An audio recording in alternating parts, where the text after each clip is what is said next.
ಅಧ್ಯಾಯ 1. ಭಾಗ್ಯಕರವಾದ ಧನ್ಯತೆಯ ಜೀವಿತ. ಯೆಹೋವನು ಸರ್ವೋತ್ತಮನೆಂದು ಅನುಭವದಿಂದ ಸವಿದು ನೋಡಿರಿ. ಆತನನ್ನು ಆಶ್ರಯಿಸಿಕೊಂಡವರು ಎಷ್ಟು ಧನ್ಯರು. ಕೀರ್ತನೆಗಳು 34ನೇ ಅಧ್ಯಾಯ 8ನೇ ವಾಕ್ಯ. ಧನ್ಯತೆಯ ಜೀವಿತ. ಕ್ರಿಸ್ತನೊಂದಿಗೆ ಜೀವಿಸುವ ಜೀವಿತವೇ ಒಂದು ಧನ್ಯತೆಯ ಭಾಗ್ಯಕರವಾದ ಜೀವನ. ಅದಕ್ಕೆ ಸಮನಾಗಿರುವಂಥದ್ದು ಲೋಕದಲ್ಲಿ ಯಾವುದೂ ಇಲ್ಲವೇ ಇಲ್ಲ. ಕ್ರಿಸ್ತನ ಸನ್ನಿಧಿಯಲ್ಲಿ ಸಿಗುವಂತ ಆನಂದ, ಸಂತೋಷ ಬೇರೆ ಯಾವುದರಲ್ಲಿಯೂ ಸಿಗುವುದಿಲ್ಲ.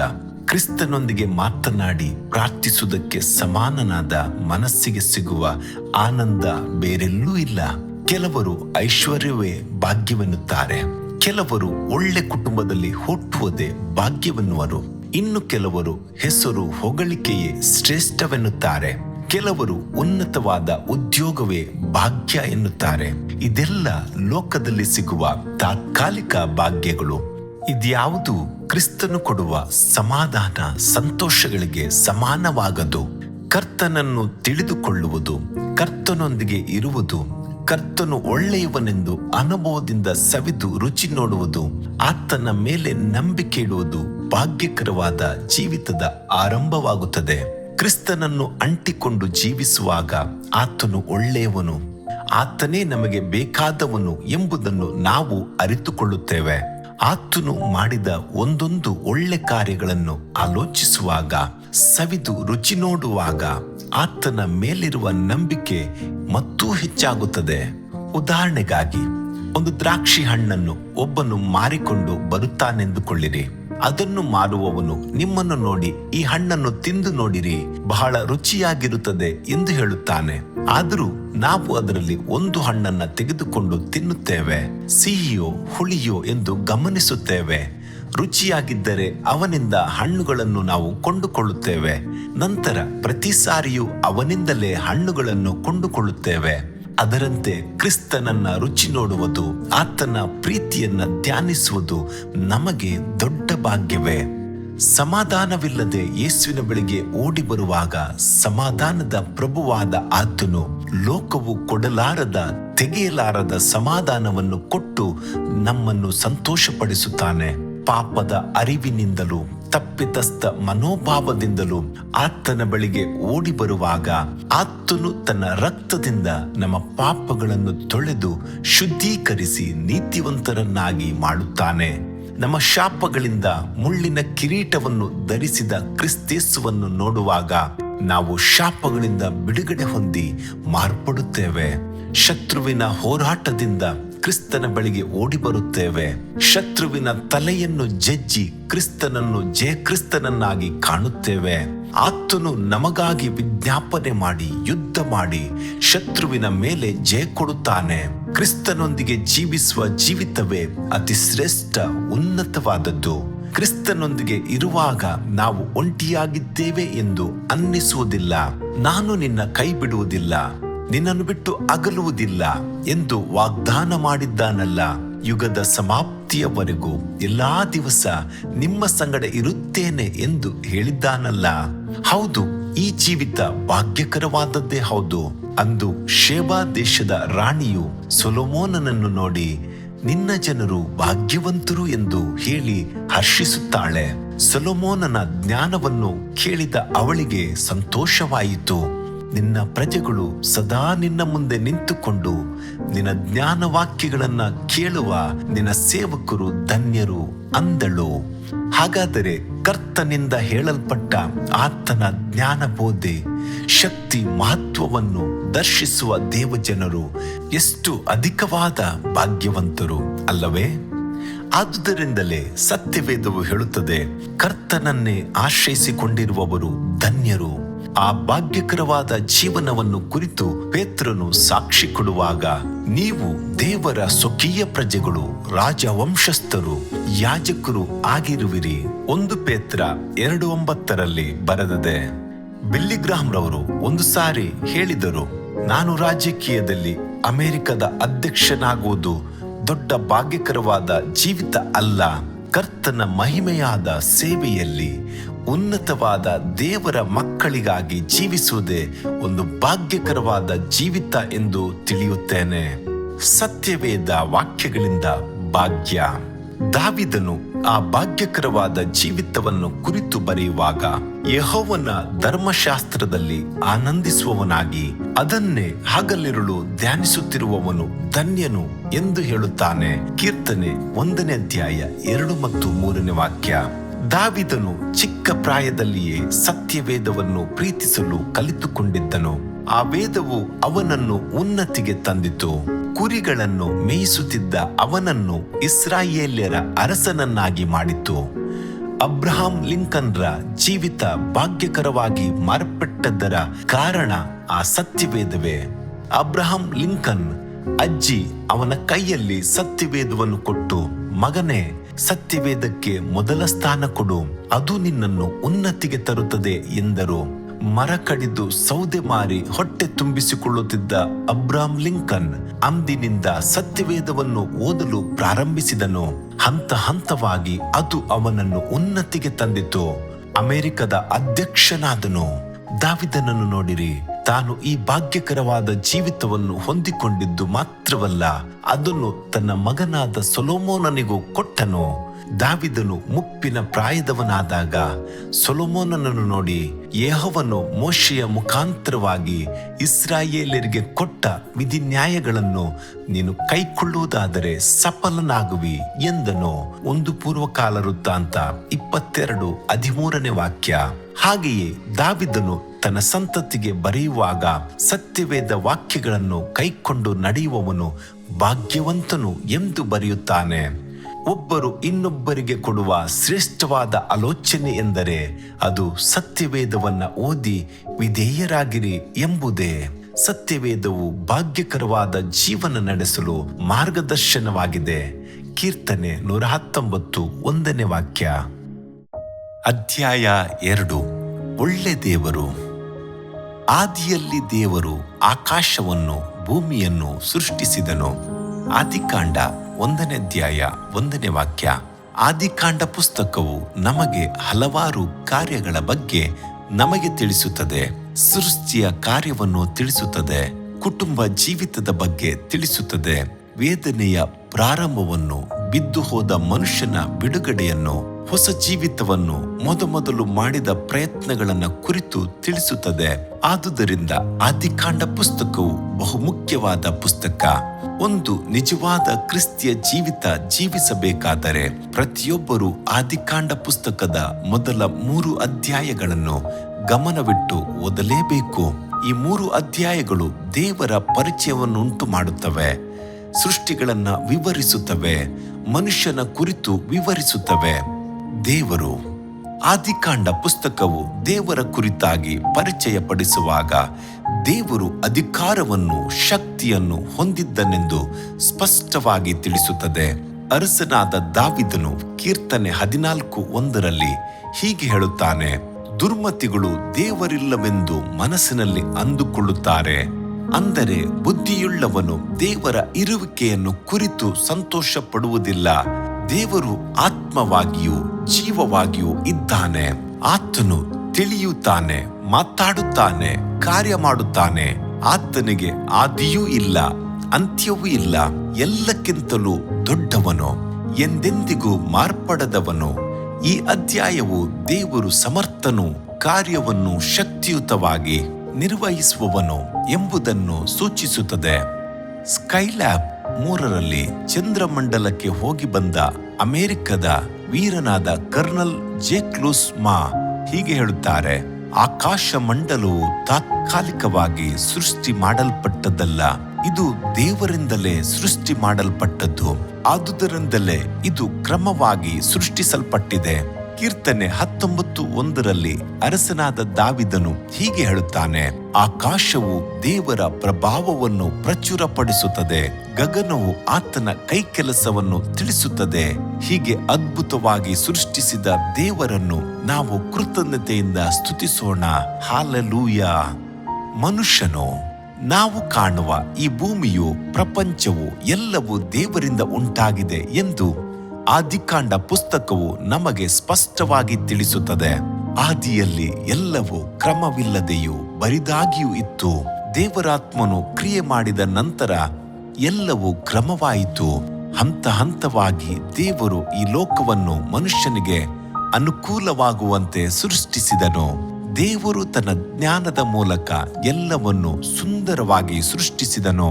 ಆದಿಕಾಂಡದ 2 ಅಧ್ಯಾಯಗಳು ಇಸ್ರಾಯೇಲ್ಯರ ದೇವರಾಗಿರುವ ಕರ್ತನಾದ ನಾನೇ ಎಲ್ಲವನ್ನ ಸೃಷ್ಟಿಸಿದವನು ಎಂದು ತಿಳಿಸುತ್ತದೆ. ದೇವರ ಸೃಷ್ಟಿಯ ಮಹಿಮೆಯನ್ನು ಕುರಿತು ಕವಿ ಫಾಲ್ಮರ್ ರವರು ಎಷ್ಟು ಸುಂದರವಾಗಿ ವರ್ಣಿಸಿದ್ದಾರೆ. ಪಲ್ಲವಿ: ಸುಯ ಅಧಿಕಾರ ಸುಂದರ ಕುಮಾರ, ಪರಮಲೋಕವನ್ನು ತೊರೆದು ಬಂದ ಮರಿಮೈಂದನನಾನಸೂಯ. ಚರಣಗಳು: ಲೋಕವನ್ನು ಬರಿ ಮಾತಿನಿಂದ ಸೃಷ್ಟಿಸಿದಿ, ಅದನ್ನು ಒಂದು ಬುಗುರಿಯಂತೆ ಮಾಡಿದಿ. ಮಾನವರು ಅಂದರೆ ಯಾರು? ಈ ಪ್ರಶ್ನೆಗೆ ಆದಿಕಾಂಡದ ಮೊದಲ 3 ಅಧ್ಯಾಯಗಳಲ್ಲಿ ಸ್ಪಷ್ಟವಾಗಿ ಉತ್ತರ ಸಿಕ್ಕುತ್ತದೆ. ಹೌದು, ಮನುಷ್ಯನು ದೇವರ ಕೈಯಿಂದ ಮಾಡಲ್ಪಟ್ಟ ಶ್ರೇಷ್ಠವಾದ ಸೃಷ್ಟಿ. ಕಾರಣ, ದೇವರು ಮನುಷ್ಯನನ್ನು ತನ್ನ ಸ್ವರೂಪದಲ್ಲಿ ಉಂಟು ಮಾಡಿದ್ದಾನೆ. ಆದಿಕಾಂಡ 1:26 ದೇವರು ಮನುಷ್ಯನನ್ನು ಸಮುದ್ರದ ಮೀನುಗಳ ಮೇಲೆಯೂ ಆಕಾಶದ ಪಕ್ಷಿಗಳ ಮೇಲೆಯೂ ಮೃಗ ಪ್ರಾಣಿ ಸಂಕುಲಗಳ ಮೇಲೆಯೂ ಇಡೀ ಲೋಕದ ಮೇಲೆ ಆಳ್ವಿಕೆ ನಡೆಸುವ ಅಧಿಕಾರ ಕೊಟ್ಟಿದ್ದಾನೆಂದು ಹೇಳುತ್ತದೆ. ಮಾನವನು ದೇವರನ್ನು ಅರಿತುಕೊಳ್ಳುವಂತೆಯೂ ಆತನ ಕರೆಯುವಿಕೆಗೆ ಕಿವಿಗುಡುವಂತೆಯೂ ಆತನೊಂದಿಗೆ ಹತ್ತಿರದ ಸಂಬಂಧವಿರಿಸಿಕೊಳ್ಳುವಂತೆಯೂ ಯೋಗ್ಯನನ್ನಾಗಿ ಮಾಡಿದ್ದಾನೆ. ದೇವರು ಮನುಷ್ಯನ ಜೀವಿತವು ಬಹು ಸುಂದರವಾಗಿಯೂ ಸಂತೋಷಕರವಾಗಿಯೂ ಇರಬೇಕೆಂದು ಆ ಉದ್ದೇಶದಿಂದಲೇ ಎಲ್ಲವನ್ನು ಸೃಷ್ಟಿಸಿದನು. ಪ್ರೀತಿಯ ಸಂಗಾತಿಯನ್ನು ಕೊಟ್ಟನು. ಎಲ್ಲದಕ್ಕಿಂತಲೂ ಮೇಲಾಗಿ ದೇವರೊಂದಿಗಿನ ಐಕ್ಯತೆಯನ್ನು ಕೊಟ್ಟು ಸಹಾಯ ಮಾಡಿದನು. ಆದರೆ ಮನುಷ್ಯನು ದೇವರ ಅಧೀನದಲ್ಲಿರಲು ಇಷ್ಟಪಡಲಿಲ್ಲ. ಅವನು ದೇವರ ಆಜ್ಞೆಯನ್ನು ಮೀರಿದನು. ಪಾಪವು ಉತ್ಪತ್ತಿಯಾಯಿತು. ಕೂಡಲೇ ದಂಡನೆಯು ಬಂದಿತು. ನಾಶನ ಮಾರ್ಗದಲ್ಲಿ ವೇಗವಾಗಿ ಸಾಗುತ್ತಿದ್ದ ಮಾನವನನ್ನು ರಕ್ಷಿಸಿ ಕಾಪಾಡಲು ದೇವರು ಮನಸ್ಸು ಮಾಡಿದನು. ತನ್ನ ಸ್ವಂತ ಮಗನಾದ ಯೇಸು ಕ್ರಿಸ್ತನನ್ನು ಈ ಲೋಕಕ್ಕೆ ಕಳುಹಿಸಿದನು. ಆತನ ಮೂಲಕವಾಗಿ ರಕ್ಷಣೆಯು ಬಿಡುಗಡೆಯು ಲೋಕದ ಮಕ್ಕಳಿಗೆ ದೊರೆಯಿತು. ದೇವ ಮಗುವೆ, ಮೊದಲು ನೀನು ಈ ರಕ್ಷಣೆಯನ್ನು ಸ್ವಂತ ಮಾಡಿಕೊಳ್ಳಬೇಕು. ನಂತರ ನಾಶನ ಮಾರ್ಗದಲ್ಲಿರುವವರಿಗೆ ಈ ರಕ್ಷಣೆಯನ್ನ ಕುರಿತು ತಿಳುವಳಿಕೆಯನ್ನು ಕೊಡಬೇಕು. ದೇವರನ್ನ ಅಂಗೀಕರಿಸಿಕೊಂಡು ಈ ರಕ್ಷಣೆಯನ್ನ ಹೊಂದಿದ ಒಬ್ಬ ಜೈಲಿನ ಅಧಿಕಾರಿ ಇದ್ದರು. ಹೀಗೆ ಅವರು ಹೊಂದಿದ ರಕ್ಷಣೆಯ ಅನುಭವವನ್ನು ಹೇಳುವ ರೀತಿಯು ಬಹಳ ತಮಾಷೆಯಾಗಿರುತ್ತಿತ್ತು. ಸೆರೆಮನೆಯಲ್ಲಿರುವ ಒಬ್ಬ ಕೈದಿಯನ್ನು ನೋಡಿ, ಏಯ್, ಕೋಳಿ ಮೊದಲು ಬಂತೋ ಮೊಟ್ಟೆ ಮೊದಲು ಬಂತೋ ಎಂದು ಕೇಳುತ್ತಿದ್ದರು. ಅವನು ಕೋಳಿ ಮೊದಲು ಬಂತೆಂದು ಹೇಳಿದರೆ ಮೊಟ್ಟೆ ಇಲ್ಲದೆ ಕೋಳಿ ಹೇಗೆ ಬರುತ್ತದೆ ಎನ್ನುತ್ತಿದ್ದರು. ಅವನು ಮೊಟ್ಟೆ ಮೊದಲು ಬಂತೆಂದು ಹೇಳಿದರೆ ಮೊಟ್ಟೆ ಇಲ್ಲದೆ ಕೋಳಿ ಹೇಗೆ ಬರುತ್ತದೆ ಎನ್ನುತ್ತಿದ್ದರು. ಹೀಗೆ ಕೈದಿಯು ಕಳವಳಕ್ಕೀಡಾಗುತ್ತಿದ್ದನು. ಇದಕ್ಕೆಲ್ಲ ಉತ್ತರ ಈ ಪುಸ್ತಕದಲ್ಲಿ ಬರೆದಿದೆ ಎಂದು ಹೇಳಿ, ಇದರಲ್ಲಿ ಬರೆದಿರುವುದನ್ನೆಲ್ಲ ಓದು ಎಂದು ಹೇಳಿ ಅವನಿಗೆ ಒಂದು ಬೈಬಲ್ ಅನ್ನು ಕೊಡುತ್ತಿದ್ದರು. ದೇವ ಮಗುವೆ, ದೇವರನ್ನರಿಯದ ಮಕ್ಕಳಿಗೆ ಕ್ರಿಸ್ತನ ಬಗ್ಗೆ ಹೇಳುವುದು ನಮ್ಮ ಮೇಲೆ ಬಿದ್ದ ಭಾರವಾಗಿದೆ. ಸಮಯವಿರಲಿ ಇಲ್ಲದಿರಲಿ ಎಚ್ಚರಿಕೆಯಿಂದ ಸತ್ಯವೇದ ವಾಕ್ಯವನ್ನ ತಿಳಿಸು. 2 ತಿಮೋತಿ 4:2 ಅಪೊಸ್ತಲನಾದ ಪೌಲನು ನಮಗೆ ಆಜ್ಞೆ ಮಾಡುತ್ತಾನೆ. ಇದುವರೆಗೂ ನೀನು ಈ ಸೇವೆ ಮಾಡದಿದ್ದರೆ ಈಗಲೇ ಆತನ ಪಾದದಲ್ಲಿ ಕುಳಿತು ಆತನ ಆಲೋಚನೆಯನ್ನ ಕೇಳು, ಆತ್ಮನ ವರಗಳನ್ನು ಕೇಳು. ಕರ್ತನು ನಿನಗೆ ಕನಿಕರ ತೋರಿಸುತ್ತಾನೆ, ನಿನಗೆ ಶಕ್ತಿಯನ್ನ ಕೊಡುತ್ತಾನೆ. ಆಮೇನ್. ಅಧ್ಯಾಯ 3. ದೇವರೊಂದಿಗೆ ನಡೆಯುವುದು. ಹನೋಕನು ದೇವರೊಂದಿಗೆ ಅನ್ಯೋನ್ಯವಾಗಿ ನಡೆದುಕೊಳ್ಳುತ್ತಾ ಇರುವಾಗ ದೇವರು ಅವನನ್ನು ಕರೆದುಕೊಂಡದ್ದರಿಂದ ಕಾಣದೆ ಹೋದನು. ಆದಿಕಾಂಡ 5ನೇ ಅಧ್ಯಾಯ 24ನೇ ವಾಕ್ಯ. ಮನುಷ್ಯನು ದೇವರೊಂದಿಗೆ ನಡೆಯುವುದಕ್ಕೂ ಮಾತನಾಡುವುದಕ್ಕೂ ಸೃಷ್ಟಿಸಲ್ಪಟ್ಟಿದ್ದಾನೆ. ದೇವರೊಂದಿಗೆ ನಡೆಯುವುದು ಎಂದರೆ ಮನುಷ್ಯನ ಜೀವಿತದ ಸಾರ್ಥಕತೆ ಎಂದೇ ಅರ್ಥ. ಅದು ಶ್ರೇಷ್ಠವಾದ ಉತ್ತಮವಾದ ಜೀವಿತ. ಹನೋಕನು ದೇವರೊಂದಿಗೆ ನಡೆದನು, ಕಾರಣ ಅವನು ದೇವರಿಗೆ ಮೆಚ್ಚಿಕೆಯಾದ ಜೀವಿತವನ್ನು ಜೀವಿಸಿದನು.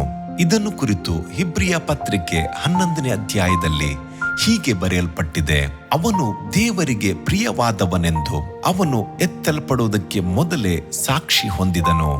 ದೇವರಿಗೆ ಪ್ರಿಯವಾದ ಜೀವಿತವನ್ನು ಜೀವಿಸಿದರೆ ಮಾತ್ರ ದೇವರೊಂದಿಗೆ ನಡೆಯಲು ಸಾಧ್ಯ. ನೋಹನು ದೇವರೊಂದಿಗೆ ನಡೆದನು, ಕಾರಣ ಅವನು ದೇವರಿಗೆ ಮೆಚ್ಚುಗೆಯಾದ ಜೀವಿತವನ್ನು ಜೀವಿಸಿದನು. ಆದಿಕಾಂಡ 6ನೇ ಅಧ್ಯಾಯ 9ನೇ ವಾಕ್ಯ. ಅಬ್ರಹಾಮನು ದೇವರ ಜೊತೆಯಲ್ಲಿ ನಡೆದನು, ಅವನು ಸಹ ದೇವರಿಗೆ ಬಹಳ ಪ್ರಿಯನಾದವನಾಗಿದ್ದನು. ಆದಿಕಾಂಡ 17ನೇ ಅಧ್ಯಾಯ 1ನೇ ವಾಕ್ಯ. ಹೌದು, ದೇವರು ಮನುಷ್ಯನನ್ನು ತನ್ನೊಂದಿಗೆ ಮಾತನಾಡುವುದಕ್ಕಾಗಿಯೂ ನಡೆಯುವುದಕ್ಕಾಗಿಯೂ ಸೃಷ್ಟಿಸಿದನು. ದೇವರು ನಮ್ಮೊಟ್ಟಿಗೆ ನಡೆಯಲು ಮಾತನಾಡಲು ಇಷ್ಟಪಡುತ್ತಾನೆ. ದೇವರೊಂದಿಗೆ ಅನ್ಯೋನ್ಯತೆಯಿಂದಿರುವುದು, ನಡೆಯುವುದು ಅತಿ ಸಂತೋಷವನ್ನುಂಟು ಮಾಡುವಂಥದ್ದು ಆಗಿದೆ. ನಿನ್ನ ಸನ್ನಿಧಿಯಲ್ಲಿ ಪರಿಪೂರ್ಣ ಸಂತೋಷವಿದೆ, ನಿನ್ನ ಬಲಗೈಯಲ್ಲಿ ಶಾಶ್ವತ ಭಾಗ್ಯವಿದೆ ಎಂದು ಅರಸನಾದ ದಾವೀದನು ಹೇಳುತ್ತಾನೆ. ಕೀರ್ತನೆ 16:11. ಹನೋಕನು ದೇವರೊಂದಿಗೆ ನಡೆದ ಆರಂಭ. ಹನೋಕನು ತನ್ನ 65ನೇ ವಯಸ್ಸಿನಲ್ಲಿ ಮೆತುಶೆಲಹನನ್ನು ಪಡೆದನು. ಮೆತುಶೆಲಹನನ್ನು ಪಡೆದ ನಂತರ 300 ವರ್ಷ ದೇವರೊಂದಿಗೆ ನಡೆದನು. ಆದಿಕಾಂಡ 5ನೇ ಅಧ್ಯಾಯ 21 ಮತ್ತು 22ನೇ ವಾಕ್ಯ. ಕೆಲವರು ತಮ್ಮ ಜೀವಿತದಲ್ಲಿ ದೇವರೊಂದಿಗೆ ನಡೆಯದೆ, ದೇವರ ಮಾರ್ಗದಲ್ಲಿ ನಡೆಯದೆ, ತಮ್ಮ ಇಷ್ಟಾನುಸಾರವೇ ನಡೆದು ತಮ್ಮನ್ನು ತಾವೇ ಕೆಡಿಸಿಕೊಳ್ಳುತ್ತಾರೆ. ದೇವರನ್ನು ಬಿಟ್ಟು ಮಾರ್ಗದಲ್ಲಿ ನಡೆಯದೆ ತಮ್ಮ ಇಷ್ಟಾನುಸಾರವೇ ನಡೆದು ತಮ್ಮನ್ನು ತಾವೇ ಕೆಡಿಸಿಕೊಳ್ಳುತ್ತಾರೆ. ದೇವರನ್ನು ಬಿಟ್ಟು, ದೇವರ ಮಾರ್ಗಗಳನ್ನು ಬಿಟ್ಟು ಹೋಗುವವರ ಮಾರ್ಗವು ನಾಶಕರವಾದದ್ದೇ. ಕೆಲವರು ತಮ್ಮ ಜೀವಿತದಲ್ಲಿ ಸೋಲುವಿಕೆಗಳು, ಹೋರಾಟಗಳು ಉಂಟಾದಾಗ ಮಾತ್ರವೇ ದೇವರ ಕಡೆಗೆ ನೋಡುತ್ತಾರೆ. ಇನ್ನು ಕೆಲವರು ತಮ್ಮ ಜೀವಿತದಲ್ಲಿ ಆಪತ್ತುಗಳು, ವಿಪತ್ತುಗಳು ಸಂಭವಿಸಿದಾಗ, ಇಲ್ಲವೇ ತಮ್ಮ ಕುಟುಂಬದಲ್ಲಿ ಮರಣ ವ್ಯಾಧಿಗಳು ಸಂಭವಿಸಿದಾಗ ದೇವರನ್ನು ನೆನೆಸಿಕೊಳ್ಳುತ್ತಾರೆ. ಇನ್ನು ಕೆಲವರು ಕಾಲವಿದೆ, ನಿಧಾನವಾಗಿ ನೋಡಿಕೊಳ್ಳೋಣ ಎಂದು ಹಣ ಸಂಪಾದಿಸುವುದರಲ್ಲಿಯೂ ಪಾಪದ ಜೀವಿತದಲ್ಲಿಯೂ ತಮ್ಮ ದಿನಗಳನ್ನು ಕಳೆಯುತ್ತಾರೆ. ನನಗೆ ಒಬ್ಬ ಅಧಿಕಾರಿಯ ಪರಿಚಯ ಉಂಟು. ಅವರು ತಮ್ಮ ಯೌವನದ ದಿನಗಳಲ್ಲಿ ಅನ್ಯಾಯವಾಗಿ ಹಣ ಸಂಪಾದಿಸುವುದರಲ್ಲಿಯೂ ಪಾಪ ಮಾರ್ಗದಲ್ಲಿ ಜೀವಿಸುವುದರಲ್ಲಿಯೂ ಇದ್ದರು. ಇದರಲ್ಲಿಯೇ ಅವರು ಬಹಳ ಸಂತೋಷಿಸುತ್ತಿದ್ದರು. ಯಾರಾದರೂ ಅವರ ಬಳಿ ಬಂದು ದೇವರ ವಿಷಯವೇನಾದರೂ ಹೇಳಿದರೆ ನಿಧಾನವಾಗಿ ನೋಡೋಣ ಎಂದು ಹೇಳುತ್ತಿದ್ದರು. ನಡೆದದ್ದೇನು ಗೊತ್ತೇ? ಅವರು ತಮ್ಮ ಉದ್ಯೋಗವನ್ನು ಮಧ್ಯದಲ್ಲಿಯೇ ಬಿಡಬೇಕಾಯಿತು. ಕಾರಣ, ಒಂದರ ಹಿಂದೆ ಒಂದು ಕಾಯಿಲೆಗಳು ಅವರಿಗೆ ಬಂದವು. ಈಗ ಅವರಿಗೆ ಬೈಬಲ್ ಓದಬೇಕೆನಿಸಿತು, ಆದರೆ ದೃಷ್ಟಿ ಇಲ್ಲವಾಯಿತು. ಪ್ರಾರ್ಥನೆ ಮಾಡಬೇಕೆನ್ನಿಸಿತು, ಆದರೆ ಅವರ ಮನಸ್ಸು ಸ್ಥಿರವಾಗಿರಲಿಲ್ಲ. ಅವರ ಪರಿಸ್ಥಿತಿ ದಿನೇ ದಿನೇ ಮೋಸಕರವಾಗಿತ್ತು. ಅವರ ಜೀವನ ಶೀಘ್ರವಾಗಿಯೇ ಮುಗಿದು ಹೋಯಿತು. ದೇವ ಮಗುವೆ, ನಿನ್ನ ಮನಸ್ಸಿನಲ್ಲಿ ತಪ್ಪಿತಸ್ಥ ಮನೋಭಾವವು ಉಂಟಾದರೆ, ನಿಮ್ಮ ಜೀವನದಲ್ಲಿ ಸಂತೋಷವು ಕಡಿಮೆಯಾದರೆ, ತಕ್ಷಣವೇ ನೀನು ದೇವರನ್ನು ನೋಡಿ ನಿನ್ನ ಪಾಪಗಳನ್ನು ಅರಿಕೆ ಮಾಡು. ಆತನಿಂದ ಸಂತೋಷವನ್ನ ಪಡೆದುಕೋ. ಕಾಲವನ್ನ ವ್ಯರ್ಥ ಮಾಡುವುದು ನಿಮಗೆ ಆಪತ್ತನ್ನು ತರುತ್ತದೆ. ಹನೋಕನು ದೇವರೊಂದಿಗೆ ನಡೆದದ್ದು. ಹನೋಕನು ಮೆತುಶೆಲಹನನ್ನು ಪಡೆದ ನಂತರ 300 ವರ್ಷಗಳು ದೇವರೊಂದಿಗೆ ಸಂಚರಿಸುತ್ತಾ ಮಕ್ಕಳನ್ನು ಪಡೆದನು. ಆದಿಕಾಂಡ 5ನೇ ಅಧ್ಯಾಯ 22ನೇ ವಾಕ್ಯ. ಹನೋಕನು ದೇವರೊಂದಿಗೆ ಬಂದು ಹೊಸ ಸಂಬಂಧವನ್ನು ಬೆಳೆಸಿ ಅದರಲ್ಲಿ ಅನ್ಯೋನ್ಯತೆ ಇಂದಿದ್ದನು. ಅವನ ಕುಟುಂಬದಲ್ಲಿ ಸಂತೋಷವೂ ಸಮಾಧಾನವೂ ಇದ್ದಿತು. ಕಷ್ಟವೂ ದುಃಖವೂ ಇದ್ದಿರಬಹುದು, ಜಯವೂ ಸೋಲುವಿಕೆಯೂ ಇದ್ದಿರಬಹುದು, ಸಮೃದ್ಧಿಯೂ ಕೊರತೆಯೂ ಇದ್ದಿರಬಹುದು. ಆದಾಗ್ಯೂ ಎಲ್ಲಾ ಸಾಕ್ಷಿಗಳಲ್ಲಿಯೂ ಹನೋಕನು ದೇವರೊಂದಿಗೆ ಅನ್ಯೋನ್ಯತೆಯಲ್ಲಿಯೇ ಇದ್ದನು. ಹನೋಕನು ದುಷ್ಟ ಜನರಿಂದ ತುಂಬಿದ್ದ ಆ ದಿನಗಳಲ್ಲಿಯೂ ಜೀವಿಸಬೇಕಾಗಿತ್ತು. ಆದಾಗ್ಯೂ ದೇವರೊಂದಿಗಿನ ಅನ್ಯೋನ್ಯತೆಯನ್ನು ಆತನು ಬಿಡಲಿಲ್ಲ. ಎಂತಹದೇ ಕಠಿಣ ಪರಿಸ್ಥಿತಿಯಲ್ಲಿಯೂ ದೇವರಿಂದ ದೂರವಾಗಲಿಲ್ಲ. ದೇವ ಮಗುವೆ, ಪರಿಸ್ಥಿತಿ ಎಂಥದೇ ಆಗಿರಲಿ, ದೇವರ ಅನ್ಯೋನ್ಯತೆಯಲ್ಲಿ ಇರುವುದನ್ನೇ ಕಲಿತುಕೋ. ನಾವು ಜೀವಿಸುತ್ತಿರುವ ಈ ಲೋಕವು ಪಾಪದಿಂದ ತುಂಬಿದೆ. ಒಬ್ಬನು ಕೆಟ್ಟು ಹೋಗುವುದಕ್ಕೆ ಲೋಕದಲ್ಲಿ 100 ಮಾರ್ಗಗಳಿವೆ, ಆದರೆ ಎಂಥದೇ ಪರಿಸ್ಥಿತಿ ಇರಲಿ ದೇವರ ಮಕ್ಕಳಾಗಿಯೇ ಜೀವಿಸಬೇಕು. ಸಮುದ್ರದಲ್ಲಿ ಮೀನು ಉಪ್ಪು ನೀರಿನಲ್ಲಿದ್ದರೂ ಸಮುದ್ರದ ಮೀನಿನಲ್ಲಿ ಉಪ್ಪು ಇರುವುದಿಲ್ಲ. ಅದನ್ನು ಪಕ್ವಪಡಿಸಿ ತಿನ್ನುವಾಗ ಖಂಡಿತವಾಗಿ ಉಪ್ಪು ಬೆರೆಸಲೇಬೇಕು. ಹಾಗೆಯೇ ಲೋಕದ ದುಷ್ಟ ಕಾರ್ಯಗಳಲ್ಲಿ ಪಾಪ ಮಾರ್ಗದಲ್ಲಿ ಜೀವಿಸದೆ ಕಳಂಕವಿಲ್ಲದೆ ಪರಿಶುದ್ಧ ಜೀವಿತವನ್ನ ಜೀವಿಸಲು ನಿನ್ನನ್ನು ಪಕ್ವಪಡಿಸಿಕೊಳ್ಳಲೇಬೇಕು. ಹನೋಕನ ಜೀವನದ ಪರಿಶುದ್ಧತೆ. ಹನೋಕನು ದೇವರೊಂದಿಗೆ ಸಂಚರಿಸುತ್ತಿದ್ದುದರಿಂದ ಕಾಣದೆ ಹೋದನು. ಆದಿಕಾಂಡ 5ನೇ ಅಧ್ಯಾಯ 24ನೇ ವಾಕ್ಯ. ಹೌದು, ಹನೋಕನ ಜೀವನ ಪರಿಪೂರ್ಣವಾಗಿತ್ತು. ಇವನು ದೇವರೊಂದಿಗೆ ಸಂಚರಿಸುತ್ತಿದ್ದುದರಿಂದ ದೇವರು ಅವನನ್ನು ಕರೆದುಕೊಂಡನು. ಅವರು ಯೋಗ್ಯರಾಗಿರುವುದರಿಂದ ಶುಭ್ರ ವಸ್ತ್ರಗಳನ್ನು ಧರಿಸಿಕೊಂಡು ನನ್ನೊಡನೆ ನಡೆಯುವರು. ಪ್ರಕಟಣೆ 3ನೇ ಅಧ್ಯಾಯ 4ನೇ ವಾಕ್ಯ. ದೇವ ಮಗುವೆ, ಈ ಲೋಕದಲ್ಲಿ ದೇವರ ಮಾರ್ಗದಲ್ಲಿ ನಡೆಯುವ ಪ್ರತಿಯೊಬ್ಬ ದೇವರ ಮಕ್ಕಳು ಮರಣದ ನಂತರ ದೇವರ ರಾಜ್ಯದಲ್ಲಿ ದೇವರೊಂದಿಗೆ ನಡೆಯುವ ಭಾಗ್ಯವನ್ನ ಹೊಂದುವರು. ಹಲ್ಲೆಲೂಯಾ. ಅಧ್ಯಾಯ 4. ಕರ್ತನ ಸ್ನೇಹಿತ. ನಾನು ನಿನ್ನನ್ನು ದೊಡ್ಡ ಜನಾಂಗವಾಗುವಂತೆ ಮಾಡಿ ನಿನ್ನನ್ನು ಆಶೀರ್ವದಿಸಿ ನಿನ್ನ ಹೆಸರನ್ನು ಪ್ರಖ್ಯಾತಿಗೆ ತರುವೆನು. ನೀನು ಆಶೀರ್ವಾದ ನಿಧಿಯಾಗುವಿ. ಆದಿಕಾಂಡ 12ನೇ ಅಧ್ಯಾಯ 2 ಮತ್ತು 3ನೇ ವಾಕ್ಯಗಳು. ಹಳೆಯ ಒಡಂಬಡಿಕೆಯ ದಿನಗಳಲ್ಲಿ ಎಲ್ಲರಿಂದಲೂ ಅತ್ಯಧಿಕವಾಗಿ ಗೌರವಿಸಲ್ಪಟ್ಟವನು ಅಬ್ರಹಾಮನು. ಆ ಕಾಲದಲ್ಲಿ ಮಹಮದಿಯರು ಇಷ್ಮಾಯೇಲನ ತಂದೆ ಎಂದು ಬಹಳವಾಗಿ ಗೌರವಿಸುತ್ತಿದ್ದರು. ಯಹೂದ್ಯರು ತಮ್ಮ ಮತಸ್ಥಾಪಕನೆಂದು ಗೌರವಿಸುತ್ತಿದ್ದರು. ಲೋಕದ ಎಲ್ಲ ಕಡೆಗಳಲ್ಲಿರುವ ಕ್ರೈಸ್ತರು ವಿಶ್ವಾಸಿಗಳ ತಂದೆ ಎಂದು ಅಬ್ರಹಾಮನನ್ನು ಹೊಗಳಿ ಹಾಡಿ ಹರಸಿ ಗೌರವಿಸುತ್ತಾರೆ. ಹೌದು, ದೇವರು ಅಬ್ರಹಾಮನನ್ನು ನೋಡಿ ನಿನ್ನ ಹೆಸರನ್ನು ಪ್ರಖ್ಯಾತಿಗೆ ತರುವೆನು ಎಂದನು. ಈಗಲೂ ಅಬ್ರಹಾಮನ ಹೆಸರು ಪ್ರಖ್ಯಾತಿಗೊಂಡಿದೆ. ಹಾಲೆಲೂಯಾ. ಸತ್ಯವೇದದಲ್ಲಿ ಅಬ್ರಹಾಮನು ದೇವರ ಸ್ನೇಹಿತನೆಂದು ಹೇಳಲ್ಪಟ್ಟಿದೆ. 2 ಪೂರ್ವಕಾಲ ವೃತ್ತಾಂತ 20ನೇ ಅಧ್ಯಾಯ 7ರಲ್ಲಿ ನಿನ್ನ ಸ್ನೇಹಿತನಾದ ಅಬ್ರಹಾಮನು ಎಂದು ಯೆಶಾಯ 41:8ರಲ್ಲಿ ಅಬ್ರಹಾಮನು ದೇವರ ಸ್ನೇಹಿತನೆಂದು ಹೇಳಲ್ಪಟ್ಟಿದೆ. ದೇವ ಮಗುವೆ, ಇದಕ್ಕಿಂತ ಹೆಚ್ಚಿನ ಭಾಗ್ಯ ಇನ್ಯಾವುದಿದೆ? ನೀನು ಕೂಡ ದೇವರ ಸ್ನೇಹಿತನಾಗಲು ಬಯಸುವೆಯಾ? ಇದು ಸಾಧ್ಯವೇ? ಹೌದು, ಇದು ನಮಗೊಬ್ಬೊಬ್ಬರಿಗೂ ಸಾಧ್ಯ. 1 ಯೋಹಾನ 3ನೇ ಅಧ್ಯಾಯದ 1 ಮತ್ತು 2ನೇ ವಚನಗಳಲ್ಲಿ ದೇವರ ಮಕ್ಕಳಾಗುವ ಹಕ್ಕು ಯೇಸು ಕ್ರಿಸ್ತನ ಮೂಲಕವಾಗಿ ನಮಗೆ ಕೊಡಲ್ಪಟ್ಟಿದೆ. ಅಪೊಸ್ತಲನಾದ ಪೌಲನು ತನ್ನನ್ನು ದೇವರ ದಾಸನು ಎಂದು ಹೇಳಿದ್ದಾನೆ. ತನ್ನನ್ನು ಆರಿಸಿಕೊಂಡ ಕರ್ತನ ದಾಸನು ನಾನೆಂದು ಹೆಮ್ಮೆ ಪಡುತ್ತಾನೆ. ಒಂದು ಸಾರಿ ಯೇಸು ಕ್ರಿಸ್ತನು ತನ್ನ ಶಿಷ್ಯರನ್ನು ನೋಡಿ ನೀವು ನನ್ನ ಸ್ನೇಹಿತರಾಗಿರುವಿರಿ ಎಂದು ಹೇಳುತ್ತಾನೆ. ಯೋಹಾನ 15ನೇ ಅಧ್ಯಾಯ 14 ಮತ್ತು 15ನೇ ವಾಕ್ಯ. ಹಾಗೆ ಹೇಳಿದವನು ನಿನ್ನೆ ಇವತ್ತು ಎಂದೆಂದಿಗೂ ಇರುವುದರಿಂದ ನಾವುಗಳು ಸಹ ಆತನ ಸ್ನೇಹಿತರಾಗುವುದು ಸಾಧ್ಯ. ದೇವ ಮಗುವೆ, ನಾವೊಬ್ಬೊಬ್ಬರು ದೇವರ ಸ್ನೇಹಿತರಾಗಬೇಕು. ನಾವು ಸ್ನೇಹಿತರಾಗಲು ಆತನೇ ಮುಂದೆ ಬರುತ್ತಾನೆ. ಯಾವಾಗಲೂ ದೇವರೇ ನಮ್ಮ ಮುಂದಾಗಿ ಇರುತ್ತಾನೆ. ಕರ್ತನು ಅಬ್ರಹಾಮನನ್ನು ಹುಡುಕಿ ಬರುತ್ತಾನೆ. ಅಬ್ರಹಾಮನು ಊರ್ ಎಂಬ ಊರಿನಲ್ಲಿರುವಾಗ ದೇವರು ಅವನ ಬಳಿಗೆ ಹೋಗಿ, ನೀನು ಸ್ವದೇಶವನ್ನು ಬಂಧು ಬಳಗವನ್ನು ಬಿಟ್ಟು ನಾನು ತೋರಿಸುವ ದೇಶಕ್ಕೆ ಹೊರಟು ಹೋಗು. ನಾನು ನಿನ್ನನ್ನು ದೊಡ್ಡ ಜನಾಂಗವಾಗುವಂತೆ ಮಾಡಿ ಆಶೀರ್ವದಿಸಿ ನಿನ್ನ ಹೆಸರನ್ನು ಪ್ರಖ್ಯಾತಿಗೆ ತರುವೆನು. ನಿನ್ನನ್ನು ಆಶೀರ್ವದಿಸುವವರನ್ನು ಆಶೀರ್ವದಿಸುವೆನು, ನಿನ್ನನ್ನು ಶಪಿಸುವವರನ್ನು ಶಪಿಸುವೆನು ಎನ್ನುತ್ತಾನೆ. ಹೇಳಿದ್ದು ಮಾತ್ರವಲ್ಲ, ಅದರಂತೆಯೇ ನಡೆಯುತ್ತಾನೆ. ಅಬ್ರಹಾಮನನ್ನು ಘನಪಡಿಸಿ ಅವನ ಹೆಸರನ್ನು ಪ್ರಖ್ಯಾತಿಗೆ ತಂದನು. ಆ ದಿನಗಳಲ್ಲಿ ಅಬ್ರಹಾಮನಿಗೆ ದೇವರೊಂದಿಗೆ ಇರಲು ಸಂಚರಿಸಲು ಯಾವ ಅನುಕೂಲತೆಗಳು ಇರಲಿಲ್ಲ. ಆದರೆ ಈಗ ನಮಗೆ ಆರಾಧನೆ ಮಾಡಲು ಆಲಯಗಳಿವೆ, ನಮ್ಮ ಕೈಗಳಲ್ಲಿ ಬೈಬಲ್ ಇದೆ. ದೇವರೊಂದಿಗೆ ಜೀವಿಸಲು ಅನೇಕ ಅನುಕೂಲತೆಗಳಿವೆ.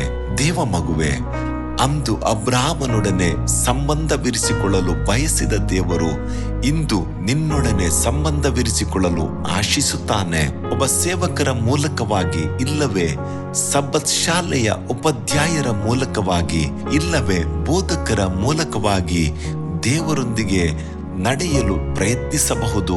ಆತನ ಕರೆಯುವಿಕೆಯನ್ನು ನೀನು ತಿಳಿಯುವಾಗ ದೇವರಿಗೆ ವಿಧೇಯನಾಗು. ಆತನನ್ನು ನಿನ್ನ ಸ್ನೇಹಿತನನ್ನಾಗಿ ಸ್ವೀಕರಿಸು.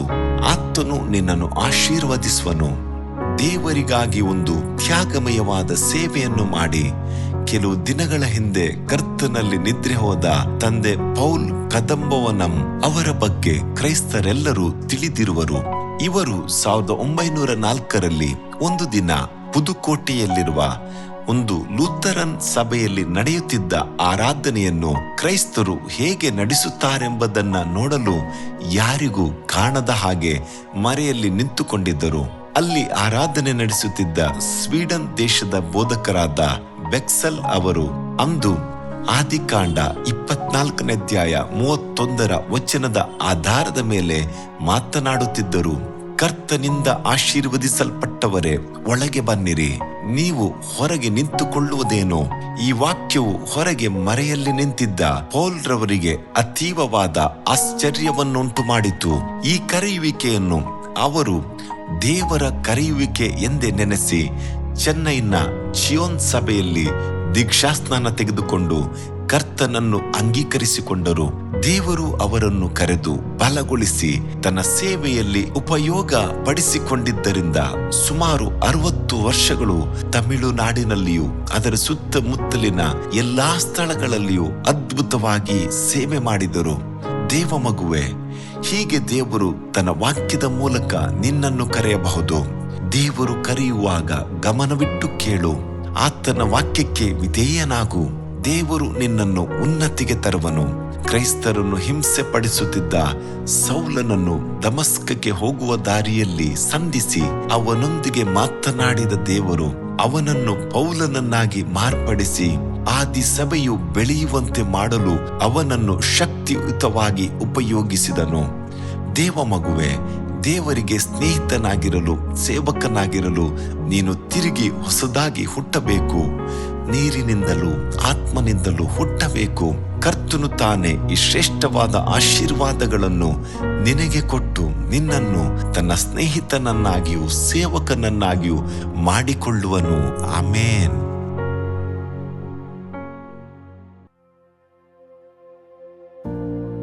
ಅಧ್ಯಾಯ 5. ಅಬ್ರಹಾಮನ ನಂಬಿಕೆ. ಈ ಸಂಗತಿಗಳಾದ ಮೇಲೆ ದೇವರು ಅಬ್ರಹಾಮನನ್ನು ಪರಿಶೋಧಿಸಿದನು.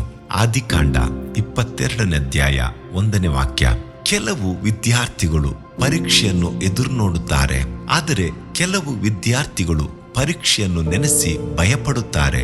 ಇನ್ನು ಕೆಲವರು ಪರೀಕ್ಷೆಗಳು ಬೇಕಿರಲಿಲ್ಲ ಎನ್ನುತ್ತಾರೆ. ಕಾರಣ ಪರೀಕ್ಷೆಯು ಅಗತ್ಯವಿಲ್ಲದ ಕಳವಳವನ್ನು ಉಂಟು ಮಾಡುತ್ತದೆ ಎಂಬುದು ಅವರ ಉದ್ದೇಶ. ಆದರೂ ಪರೀಕ್ಷೆ ಇಲ್ಲದಿದ್ದರೆ ವಿದ್ಯಾರ್ಥಿಗಳು, ಉಪಾಧ್ಯಾಯನಿಯರು ಜವಾಬ್ದಾರಿ ಇಲ್ಲದವರಾಗಿ ಬಿಡುತ್ತಾರೆ. ಮುಂದುವರಿಯಬೇಕಾದರೆ ಹಾಗೂ ಫಲ ಕೊಡಬೇಕಾದರೆ ಪರೀಕ್ಷೆಯು ಅತ್ಯವಶ್ಯವೆಂದು ಎಲ್ಲರೂ ಹೇಳುವುದುಂಟು. ನಮ್ಮ ಪರಲೋಕದ ತಂದೆಯಾದ ದೇವರು ನಮ್ಮ ಆತ್ಮಿಕ ಬೆಳವಣಿಗೆಯನ್ನು ಪರೀಕ್ಷಿಸಲು, ಪರಿಶೋಧಿಸಲು ಅಪೇಕ್ಷಿಸುತ್ತಾನೆ. ಯೇಸು ಕ್ರಿಸ್ತನು ಈ ಲೋಕದಲ್ಲಿದ್ದ ದಿನಗಳಲ್ಲಿ ಈ ರೀತಿ ನಮ್ಮನ್ನು ಪರೀಕ್ಷಿಸುತ್ತಾನೆ. ಒಂದು ಸಾರಿ ಯೇಸು ಕ್ರಿಸ್ತನು ಶಿಷ್ಯರನ್ನು ನೋಡಿ, ಜನರು ನನ್ನನ್ನು ಯಾರನ್ನುತ್ತಾರೆ ಎಂದು ಕೇಳಿದನು. ಸ್ನಾನಿಕನಾದ ಯೋಹಾನನೆಂದು, ಎಲಿಯನೆಂದು, ಯೆರೆಮೀಯನೆಂದು, ಪ್ರವಾದಿಗಳಲ್ಲಿ ಒಬ್ಬನೆಂದು ಹೇಳುತ್ತಾರೆಂದು ಅವರೆಲ್ಲರೂ ಹೇಳಿದರು. ತಕ್ಷಣವೇ ಕ್ರಿಸ್ತನು, ನೀವು ನನ್ನನ್ನು ಯಾರೆನ್ನುತ್ತೀರಿ ಎಂದು ಕೇಳಿದನು. ಅದಕ್ಕೆ ಪೇತ್ರನು, ಬರಬೇಕಾಗಿರುವ ದೇವಕುಮಾರನು ಎಂದನು. ಇದನ್ನು ಕೇಳಿದ ಯೇಸುವಿಗೆ ಸಂತೋಷವಾಯಿತು. ಪೇತ್ರನನ್ನು ಹೊಗಳಿದನು. ಸೈತಾನನು ಕೂಡ ನಮ್ಮನ್ನು ಆಗಾಗ್ಗೆ ಶೋಧಿಸುವುದುಂಟು. ಸೈತಾನನು ನಮ್ಮನ್ನು ಶೋಧಿಸಿ ಆತ್ಮಿಕ ರೀತಿಯಲ್ಲಿ ನಾವು ಹಿಂಜಾರಿ ಹೋಗುವಂತೆ ಮಾಡುತ್ತಾನೆ. ಆದರೆ ದೇವರು ನಮ್ಮನ್ನು ಪರೀಕ್ಷಿಸಿ ಆತ್ಮಿಕ ರೀತಿಯಲ್ಲಿ ಮುಂದುವರಿಯುವಂತೆ ಮಾಡುತ್ತಾನೆ. ಅಬ್ರಹಾಮನ ವಿಧೇಯತೆ. ದೇವರು ಅಬ್ರಹಾಮನನ್ನು ಅಜ್ಞಾನಿಗಳಿಂದ ಬೇರ್ಪಡಿಸಿ ಒಂದು ಹೊಸ ದೇಶಕ್ಕೆ ಅವನನ್ನು ಕರೆದು ತರುತ್ತಾನೆ. ಅಜ್ಞಾನಿಗಳು ವಿಗ್ರಹಗಳನ್ನು ಆರಾಧಿಸುತ್ತಿದ್ದರು. ಆ ದಿನಗಳಲ್ಲಿ ಅವರು ದೇವತೆಗಳಿಗೆ ನರಬಲಿಗಳನ್ನು ಕೊಡುತ್ತಿದ್ದರು. ಆದರೆ ಮೋಶೆಯು, ಪ್ರವಾದಿಗಳು ಇದನ್ನು ವಿರೋಧಿಸಿದರು. ಹೀಗಿದ್ದರೂ ದೇವರು ಅಬ್ರಹಾಮನನ್ನು ಕರೆದು, ನಿನ್ನ ಒಬ್ಬನೇ ಮಗನನ್ನು ನನಗೆ ಬಲಿ ಅರ್ಪಿಸು ಎಂದು ಕೇಳಿದನು. ಇದನ್ನು ಕೇಳಿದ ಅಬ್ರಹಾಮನು ಭಯಪಡಲಿಲ್ಲ, ಬದಲಾಗಿ ಕರ್ತನಿಗೆ ವಿಧೇಯನಾದನು. ಇದರಿಂದ ನಾವು ತಿಳಿಯುವುದೇನೆಂದರೆ, ಎಷ್ಟೇ ವೇದನೆಯನ್ನು ತರುವ ಶೋಧನೆಯಾದರೂ ನಾವು ಕರ್ತನಿಗೆ ಏಕ ಮನಸ್ಸಿನಿಂದ ವಿಧೇಯರಾಗಬೇಕು. ಇನ್ನು ನಾವು ಮಾಡಬೇಕಾದದ್ದೇನೆಂದರೆ, ನಮಗಿರುವ ಶ್ರೇಷ್ಠವಾದುದನ್ನು ಕರ್ತನಿಗೆ ಸಮರ್ಪಿಸಲು ಹಿಂದೆಗೆಯಬಾರದು. ಒಂದು ವೇಳೆ ಅಬ್ರಹಾಮನು, ದೇವರೇ, ಇದು ಪ್ರಕೃತಿಗೆ ವಿರೋಧವಾದುದಲ್ಲವೇ? ಇಸಾಕನನ್ನು ಬಲಿ ಕೊಟ್ಟರೆ ನಿನ್ನ ವಾಗ್ದಾನಗಳು ನೆರವೇರುವುದು ಹೇಗೆ ಎಂದು ಕೇಳಿದ್ದಿರಬಹುದು. ಆದರೆ ಹಾಗೆ ಅವನು ಕೇಳಲಿಲ್ಲ. ಒಬ್ಬ ಸೇವಕನು ನನಗೆ ಬಲವಾದ ವಿಶ್ವಾಸವುಂಟು ಎಂದು ಬಹಳ ಹೆಮ್ಮೆಯಿಂದ ಡಂಗುರ ಹೊಡೆಯುತ್ತಿದ್ದರು. ಇತರರನ್ನು ಹೀಯಾಳಿಸಿ ಮಾತನಾಡುತ್ತಿದ್ದರು. ಆದರೂ ಅವರು ತಮ್ಮ ನಂಬಿಕೆಯನ್ನು ಕ್ರಿಯೆಯಲ್ಲಿ ವ್ಯಕ್ತಗೊಳಿಸಲಿಲ್ಲ. ಒಂದು ಸಾರಿ ಅವರು ಎತ್ತರವಾದ ಬೆಟ್ಟವನ್ನು ಹತ್ತುತ್ತಿರುವಾಗ ಕಾಲು ಜಾರಿ ಬಿದ್ದು ಬಿಟ್ಟರು. ಬಿದ್ದವರು ಒಂದು ಮರದ ಟೊಂಗೆಯನ್ನು ಹಿಡಿದು ಜೊತಾಡುತ್ತಿದ್ದರು. ಕೆಳಗೆ ನೋಡಿದರೆ ಪಾತಾಳದ ಹಳ್ಳ. ಮರದ ಕೊಂಬೆ ಹಿಡಿದು ಮೇಲೆ ಹತ್ತಲು ಸಾಧ್ಯವಿಲ್ಲದ ಸ್ಥಿತಿ. ಕೈ ಬಹಳವಾಗಿ ನೋವು ಬರುತ್ತಿತ್ತು. ಇನ್ನು ಕೆಲವೇ ಕ್ಷಣಗಳಲ್ಲಿ ಪಾತಾಳಕ್ಕೆ ಬೀಳುವವರಿದ್ದರು. ಆಗ ಅವರು, ದೇವರೇ, ನನ್ನನ್ನು ಕಾಪಾಡು ಎಂದು ಕೂಗಿದರು. ಯಾರೂ ಸಹಾಯಕ್ಕೆ ಬರಲಿಲ್ಲ. ತಿರುಗಿ ಬಲವಾದ ಶಬ್ದದಿಂದ ಕೂಗಿದರು. ಆಗ ಕರ್ತನು ಮೇಲುದನಿಯಲ್ಲಿ, ಮಗನೇ, ಆ ಕೊಂಬೆಯಿಂದ ನಿನ್ನ ಕೈ ಬಿಟ್ಟು ಬಿಡು ಎಂದನು. ಆದರೆ ಸೇವಕನಿಗೆ ಭಯ. ಹೇಗೆ ಬಿಡಲಿ ದೇವರೇ? ಬಿಟ್ಟರೆ ಕೆಳಗೆ ಬಿದ್ದು ಬಿಡುತ್ತೇನೆ ಅಲ್ಲವೇ ಎಂದು ತಿರುಗಿ ಪ್ರಾರ್ಥಿಸಿದರು. ಮಗನೇ, ನೀನು ನನ್ನ ಮೇಲೆ ನಂಬಿಕೆ ಇಟ್ಟು ಕೈ ಬಿಟ್ಟು ಬಿಡು ಎಂದನು. ಆದರೆ ಸೇವಕನಿಗೆ ಕ್ರಿಯೆಯಲ್ಲಿ ನಂಬಿಕೆ ಇಲ್ಲ. ದಿಢೀರೆಂದು ಅವರು ಹಿಡಿದಿದ್ದ ಕೊಂಬೆ ಮುರಿದು ಕೆಳಗೆ ಬಿದ್ದು ಬಿಟ್ಟರು. ಏನಾಶ್ಚರ್ಯ! ಕೆಲವು ದಿನಗಳ ಹಿಂದೆ ಸಿನಿಮಾದವರು ಶೂಟಿಂಗ್ ತೆಗೆಯುವಾಗ ಕಟ್ಟಿದ್ದ ಬಲೆಯಲ್ಲಿ ಅವರು ಬಿದ್ದು ಬಿಟ್ಟರು. ಯಾವ ಕೇಡು ಆಗಲಿಲ್ಲ. ಆಗ ಅವರು, ದೇವರೇ, ಇನ್ನು ಮೇಲೆ ನನ್ನ ನಂಬಿಕೆಯನ್ನು ಕ್ರಿಯೆಯಲ್ಲಿ ತೋರಿಸುತ್ತೇನೆ ಎಂದು ದೇವರನ್ನು ಸ್ತುತಿಸಲು ಆರಂಭಿಸಿದರು. ದೇವ ಮಗುವೆ, ಅಬ್ರಹಾಮನು ದೇವರ ಕಟ್ಟಳೆಗಳಿಗೆ ವಿಧೇಯನಾದನು. ಯಾವ ನೆಪವನ್ನು ಹೇಳಲಿಲ್ಲ. ಕಟ್ಟಳೆಯನ್ನು ನೆರವೇರಿಸಲು ಸಿದ್ಧನಾದನು. ಮರುದಿನ ಬೆಳಿಗ್ಗೆ ಎದ್ದು ಬಲಿ ಕೊಡಲು ಎಲ್ಲಾ ಸಿದ್ಧತೆಗಳನ್ನು ಮಾಡಿಕೊಂಡನು. ಅವನು ಅಕ್ಕಪಕ್ಕದವರನ್ನೆಲ್ಲ ಕರೆದು ಡಂಗುರ ಸಾರಲಿಲ್ಲ. ತನ್ನ ಪತ್ನಿಗೂ ಯಾವ ವಿಷಯವನ್ನು ತಿಳಿಸಲಿಲ್ಲ. ತಾನು ಕೊಡುತ್ತಿರುವ ಬಲಿಗೆ ಯಾರೂ ಸಾಕ್ಷಿ ಹೇಳುವುದು ಅವನಿಗೆ ಇಷ್ಟವಾಗಲಿಲ್ಲ. 3 ದಿನ ಪ್ರಯಾಣ ಮಾಡಿ ಆ ಬಲಿ ಅರ್ಪಿಸುವ ಸ್ಥಳಕ್ಕೆ ಬರುವವರೆಗೂ ಅವನಲ್ಲಿ ಅನೇಕ ಚಿಂತೆಗಳಿದ್ದರು. ಅವನು ಸೈತಾನನಿಗೆ ಸ್ಥಳ ಕೊಡಲಿಲ್ಲ. ಅವನಲ್ಲಿ ಗಲಿಬಿಲಿಗಳು ಇರಲಿಲ್ಲ. ಬಲಿ ಕೊಡುವ ಸ್ಥಳ ಬಂದಿತು. ಅಬ್ರಹಾಮನು ತನ್ನ ಸೇವಕರನ್ನು ನೋಡಿ, ನೀವು ಇಲ್ಲೇ ಇರ್ರಿ, ನಾನು ನನ್ನ ಮಗನು ತಿರುಗಿ ಬರುತ್ತೇವೆ ಎಂದು ಹೇಳಿದನು. ಅಬ್ರಹಾಮನು ಇಸಾಕನು ಬೆಟ್ಟವನ್ನು ಹತ್ತಿದರು. ಯಜ್ಞವೇದಿಯನ್ನು ಕಟ್ಟಿದರು. ಕಟ್ಟಿಗೆಗಳನ್ನು ಜೋಡಿಸಿದರು. ಇಸಾಕನ ಕಾಲುಗಳನ್ನು ಕಟ್ಟಿ ಯಜ್ಞವೇದಿಯ ಮೇಲೆ ಮಲಗಿಸಿದನು. ತನ್ನ ಪ್ರೀತಿಯ ಮಗನನ್ನು ಬಲಿ ಕೊಡಲು ಕತ್ತಿಯನ್ನೆತ್ತಿದನು. ಆಗ ಕರ್ತನ ದೂತನು ಆಕಾಶದಿಂದ, ಅಬ್ರಹಾಮನೇ, ಅಬ್ರಹಾಮನೇ ಎಂದು ಕರೆದನು. ಆಗ ಅಬ್ರಹಾಮನು, ಇಗೋ ನಿನ್ನ ದಾಸನು ಅಂದನು. ಆಗ ದೂತನು, ನಿನ್ನ ಮಗನ ಮೇಲೆ ಕೈ ಹಾಕಬೇಡ, ನೋಡು, ನೀನು ಅವನನ್ನು ಒಬ್ಬನೇ ಮಗನೆಂದು ನೋಡದೆ ನನಗೆ ಅವನನ್ನು ಒಪ್ಪಿಸಿಕೊಟ್ಟದ್ದರಿಂದ ನೀನು ದೇವರಿಗೆ ಭಯಪಡುವವನು ಎಂದು ಈಗ ಗೊತ್ತಾಯಿತು ಅಂದನು. ಆದಿಕಾಂಡ 22ನೇ ಅಧ್ಯಾಯ 11-12ನೇ ವಾಕ್ಯ. ದೇವ ಮಗುವೆ, ಇದರಿಂದ ನಾವು ತಿಳಿಯುವ ಸತ್ಯವೇನೆಂದರೆ, ಕರ್ತನು ನಮಗೆ ಅಸಾಧ್ಯವಾದುದನ್ನು ಮಾಡಲು ಹೇಳುವುದಿಲ್ಲ.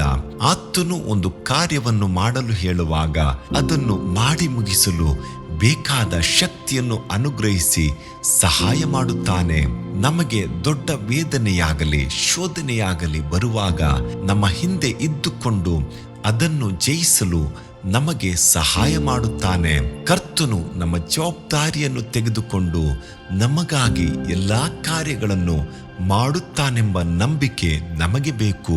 ಒಂದು ಸಾರಿ ದೇವರ ಸೇವೆ ಮಾಡುತ್ತಿದ್ದ ಒಬ್ಬ ಸಹೋದರಿಯ ಮನೆಯಲ್ಲಿ ಒಂದು ನಾಗರ ಹಾವು ಬಂದು ಸೇರಿಕೊಂಡಿತ್ತು. ಒಳಗೆ ಬಂದ ಹಾವು ಸೌದೆಯ ಕಟ್ಟಿನೊಳಗೆ ಸೇರಿಕೊಂಡದ್ದಾಗಿ ಮನೆ ಕೆಲಸದವಳು ಹೇಳಿದಳು. ತಕ್ಷಣವೇ ಆ ಸಹೋದರಿಯು ಮೊಣಕಾಲೂರಿ ಹೀಗೆ ಪ್ರಾರ್ಥಿಸಿದಳು, ದೇವರೇ, ನಮ್ಮ ಮನೆಯಲ್ಲಿ ಒಂದು ಹಾವು ಸೇರಿಕೊಂಡಿದೆ. ನಿನ್ನ ಮಕ್ಕಳನ್ನು ಕಾಪಾಡಲು ನೀನು ಶಕ್ತನಾಗಿದ್ದಿ ಎಂದು ನಾನು ನಂಬಿ ಸ್ತೋತ್ರ ಸಲ್ಲಿಸುತ್ತೇನೆ. ಈ ಕ್ಷಣವೇ ಹಾವು ಹೊರಗೆ ಬರುವಂತೆ ಮಾಡಿ ನೀನು ನಮ್ಮನ್ನು ಕಾಪಾಡುತ್ತೀ ಎಂದು ನಂಬಿ ನಿನಗೆ ಸ್ತೋತ್ರ ಸಲ್ಲಿಸುತ್ತೇನೆ ಎಂದು ಪ್ರಾರ್ಥಿಸಿದಳು. ಆದರೂ ಅವರಿಗೆ ಆ ಸೌದೆಯ ಕಟ್ಟಿನ ಒಳಗೆ ಹೋಗಲು ಭಯವಿತ್ತು. ಸ್ವಲ್ಪ ಸಮಯ ದಾಟಿತು. ಕೆಲಸದವಳನ್ನ ಕರೆದುಕೊಂಡು ಸೌದೆ ಇರುವ ಕೋಣೆಗೆ ಹೋಗಿ ಒಂದೊಂದಾಗಿ ಸೌದೆಗಳನ್ನ ತೆಗೆದು ಹಾಕಿದರು. ಅವರು ತಮ್ಮ ಆ 8 ವರ್ಷದ ಮಗನನ್ನು ಕರೆದು, ಮಗನೇ, ನೀನು ಕೆಳಗೆ ಇಳಿದು ಬರಬೇಡ, ಈ ಮೇಜಿನ ಮೇಲೆ ಕುಳಿತಿರು ಎಂದರು. ಮೇಜಿನ ಮೇಲೆ ಕುಳಿತಿದ್ದ ಆ ಬಾಲಕನು ಕುಣಿದು ಕುಣಿದು ನಗುತ್ತಿದ್ದನು. ಯಾಕಪ್ಪ, ಏಕೆ ನಗುತ್ತಿರುವಿ ಎಂದು ಕೇಳಿದಳು ಆ ಸಹೋದರಿ. ಅದಕ್ಕವನು, ಊರಿಗೆಲ್ಲ ಉಪದೇಶ ಮಾಡುವಿರಿ, ಒಳ್ಳೆ ದೇವರೇ, ಆ ಹಾವು ಒಂದು ಕ್ಷಣ ಕೂಡ ಈ ಮನೆಯಲ್ಲಿರಬಾರದು, ಅದು ಹೋಗುವಂತೆ ಮಾಡಿದಕ್ಕಾಗಿ ಸ್ತೋತ್ರ ಎಂದು ಪ್ರಾರ್ಥಿಸಿದಿರಿ. ಇಲ್ಲದಿರುವ ಹಾವಿಗಾಗಿ ಏಕೆ ಹುಡುಕುತ್ತಿರುವಿರಿ ಎಂದು ತಿರುಗಿ ನಗುತ್ತಾ ಹೇಳಿದನು. ಈಗ ಆ ಸಹೋದರಿಗೆ ತನ್ನ ಅವಿಶ್ವಾಸದ ಬಗ್ಗೆ ಅರಿವು ಉಂಟಾಯಿತು. ನನ್ನ ಮುದ್ದು ಮಗನೇ, ನಿನ್ನಲ್ಲಿರುವ ನಂಬಿಕೆ ನನ್ನಲ್ಲಿಲ್ಲವಲ್ಲ, ಕರ್ತನು ನಿನ್ನನ್ನು ಆಶೀರ್ವದಿಸಲಿ ಎಂದು ಹೇಳಿ ಅವನನ್ನು ಅಪ್ಪಿ ಮುದ್ದಾಡಿದಳು.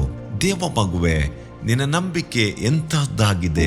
ವಿಶ್ವಾಸದ ಬಗ್ಗೆ ಇತರರಿಗೆ ಹೇಳುವ ನೀನು ನಿನ್ನ ಜೀವಿತದಲ್ಲಿ ನಿನ್ನ ನಂಬಿಕೆಯನ್ನು ಹೇಗೆ ಕಾಪಾಡಿಕೊಂಡಿರುವಿ? ನಂಬಿಕೆಯಲ್ಲಿ ಅಬ್ರಹಾಮನಂತೆ ನೀನು ಪ್ರಕಾಶಿಸಲು ದೇವರು ನಿನಗೆ ಸಹಾಯ ಮಾಡಲಿ. ಆಮೇನ್. ಅಧ್ಯಾಯ 6. ಅಲಸಂದಿ ಗುಗ್ಗರಿ. ಆಗ ಯಾಕೋಬನು ಏಸಾವನಿಗೆ ರೊಟ್ಟಿಯನ್ನು ಅಲಸಂದಿ ಗುಗ್ಗರಿಯನ್ನು ಕೊಟ್ಟನು. ಆದಿಕಾಂಡ 25ನೇ ಅಧ್ಯಾಯ 34ನೇ ವಾಕ್ಯ. ಇಬ್ರಿಯ ಪುಸ್ತಕದಲ್ಲಿ ಏಸಾವನ ಕಥೆಯನ್ನು ಒಂದು ಎಚ್ಚರಿಕೆಗಾಗಿ ಹೇಳಲ್ಪಟ್ಟಿದೆ. ಅದೇನೆಂದರೆ, ಏಸಾವನು ತನ್ನ ಜ್ಯೇಷ್ಠ ಪುತ್ರ ಸ್ಥಾನವನ್ನು ಅಲಕ್ಷ್ಯ ಮಾಡಿದಂತೆ ನಾವು ನಮ್ಮ ಆತ್ಮಿಕ ಆಶೀರ್ವಾದಗಳನ್ನು ಅನುಭವಗಳನ್ನು ಅಲಕ್ಷ್ಯ ಮಾಡದೆ ಎಚ್ಚರವಾಗಿರಬೇಕು. ಏಸಾವನು ಅರಣ್ಯಕ್ಕೆ ಹೋಗಿ ಬೇಟೆ ಮಾಡಿಕೊಂಡು ಆಯಾಸದಿಂದ ಬರುತ್ತಾನೆ. ಆಗ ಯಾಕೋಬನು ಕೆಂಪಾದ ಅಲಸಂದಿ ಗುಗ್ಗರಿಯನ್ನು ತಯಾರಿಸುತ್ತಿದ್ದನು. ನಾನು ಹಸಿದು ಬಳಲಿ ಹೋಗಿದ್ದೇನೆ, ಕುಡಿಯುವುದಕ್ಕೆ ಏನಾದರೂ ಕೊಡು ಅಂದನು. ಏಸಾವನು ಆಗ ಯಾಕೋಬನು, ನಿನ್ನ ಜ್ಯೇಷ್ಠ ಪುತ್ರ ಸ್ಥಾನವನ್ನ ನನಗೆ ಕೊಡು, ಕೊಟ್ಟರೆ ಈ ಗುಗ್ಗರಿಯನ್ನು ನಾನು ನಿನಗೆ ಕೊಡುತ್ತೇನೆ ಅಂದನು. ಅದಕ್ಕೆ ಏಸಾವನು, ಹಸಿವಿನಿಂದ ನಾನು ಸಾಯುತ್ತಿದ್ದೇನೆ, ಚೊಚ್ಚಲುತನದಿಂದ ನನಗೇನು ಉಪಯೋಗ ಎಂದನು. ಹಾಗಾದರೆ ಪ್ರಮಾಣ ಮಾಡು ಎಂದನು ಯಾಕೋಬನು. ಅದಕ್ಕೆ ಏಸಾವನು ಪ್ರಮಾಣ ಮಾಡಿ ತನ್ನ ಚೊಚ್ಚಲುತನದ ಹಕ್ಕನ್ನು ಕೊಟ್ಟು ಬಿಟ್ಟನು. ದೇವ ಮಗುವೆ, ಈಗಲೂ ಕೂಡ ಅನೇಕರು ಚಿಕ್ಕ ಚಿಕ್ಕ ಕಾರಣಗಳಿಗಾಗಿ ದೇವರನ್ನು ಅಲ್ಲಗಳೆಯುತ್ತಾರಲ್ಲವೇ? ಸರ್ಕಾರದಿಂದ ಸಿಗುವ ಸೌಲಭ್ಯಗಳಿಗಾಗಿ ಎಷ್ಟು ಜನರು ತಮ್ಮ ಹೆಸರನ್ನು ಬದಲಾಯಿಸಿಕೊಳ್ಳುವವರಿದ್ದಾರಲ್ಲ. ಕಷ್ಟಗಳು ಸಮಸ್ಯೆಗಳು ಬರುವಾಗ ದೇವರನ್ನ ಅಲ್ಲಗಳೆದವರು ಎಷ್ಟೋ ಜನರು. ಸೈತಾನನು ಬಹಳ ತಂತ್ರಗಾರನು. ಅಲ್ಪ ಆದಾಯಗಳನ್ನು ತೋರಿಸಿ ನಿಮ್ಮನ್ನು ವಂಚಿಸದ ಹಾಗೆ ಎಚ್ಚರಿಕೆಯಾಗಿರ್ರಿ. ನಿಮ್ಮ ವಿರೋಧಿಯಾಗಿರುವ ಸೈತಾನನು ಗರ್ಜಿಸುವ ಸಿಂಹದೋಪಾದಿಯಲ್ಲಿ ಯಾರನ್ನು ನುಂಗಲಿ ಎಂದು ಹುಡುಕುತ್ತಾ ತಿರುಗುತ್ತಾನೆ. 1 ಪೇತ್ರ 5ನೇ ಅಧ್ಯಾಯ 8ನೇ ವಾಕ್ಯ ಎಂದು ಸತ್ಯವೇದವು ನಮ್ಮನ್ನು ಎಚ್ಚರಿಸುತ್ತದೆ. ಸತ್ಯವೇದದಲ್ಲಿ ಬಿದ್ದು ಹೋದ ನ್ಯಾಯಾಧಿಪತಿಯಾದ ಸಂಸೋನನ ಬಗ್ಗೆ ಓದಿದ್ದೇವೆ. ಕರ್ತನು ಅವನ ಮೇಲೆ ಅಪರಿಮಿತವಾದ ಪ್ರೀತಿಯನ್ನಿರಿಸಿದ್ದನು. ಪರಿಶುದ್ಧಾತ್ಮನ ಶಕ್ತಿಯನ್ನು ಅವನಿಗೆ ಅಪರಿಮಿತವಾಗಿ ಕೊಟ್ಟಿದ್ದನು. ಇಸ್ರಾಯೇಲ್ಯರು ಅವನ ಮೂಲಕವಾಗಿ ಫಿಲಿಸ್ಟಿಯರಿಂದ ನಮಗೆ ಸಂಪೂರ್ಣವಾದ ಬಿಡುಗಡೆ ಸಿಗುತ್ತದೆಂದು ನಿರೀಕ್ಷಿಸುತ್ತಿದ್ದರು. ಆದರೆ ನಡೆದದ್ದೇನು? ಅಲ್ಪವಾದ ಇಚ್ಛೆಗಳಿಗೆ ಬಲಿಯಾಗಿ ಸಂಸೋನನು ಶ್ರೇಷ್ಠತೆಯನ್ನು ಮಹಿಮೆಯನ್ನು ಕಳೆದುಕೊಂಡನು. ಫಿಲಿಸ್ಟಿಯರ ಮುಂದೆ ಅವನು ಒಂದು ವಿನೋದದ ವಸ್ತುವಾದನು. ಅವನಿಗಾದ ಈ ಅವಮಾನಕ್ಕೆ ಕಾರಣವೇನು? ಅವನು ದೇವರ ಆಜ್ಞೆಗಳಿಗೆ ವಿಧೇಯನಾಗಲಿಲ್ಲ. ದೇವ ಮಗುವೆ, ನೀನು ಕೂಡ ಲೋಕದ ಇಚ್ಛೆ ಆಸೆಗಳಿಗೆ ಒಳಗಾಗಿ ದೇವರ ಆಶೀರ್ವಾದವನ್ನು ಕಳೆದುಕೊಳ್ಳಬೇಡ. ಎಚ್ಚರಿಕೆಯಾಗಿರು. ಚೊಚ್ಚಲುತನದ ಶ್ರೇಷ್ಠತೆ.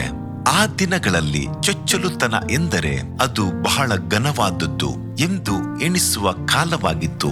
ಮೊದಲು ಹುಟ್ಟಿದವರು ತಾಯಿ ತಂದೆಯ ನಂತರ ಕುಟುಂಬದಲ್ಲಿ ಅವರೇ ಗೌರವಕ್ಕೆ ಪಾತ್ರರಾಗಿದ್ದರು. ಮೊದಲು ಹುಟ್ಟಿದವರು ಮಾತ್ರವೇ ಯಾಜಕರಾಗಬೇಕಿತ್ತು. ಅವರಿಗೆ ತಂದೆ ತಾಯಿಯರ ಆಸ್ತಿಯಲ್ಲಿ 2 ಭಾಗ ಸಿಗುತ್ತಿತ್ತು. ಹೊಸ ಒಡಂಬಡಿಕೆಯ ಈ ದಿನಗಳಲ್ಲಿ ದೇವರ ಸೇವೆ ಮಾಡುವವರಿಗೆ ಈ ಹಕ್ಕು ದೊರಕುತ್ತದೆ.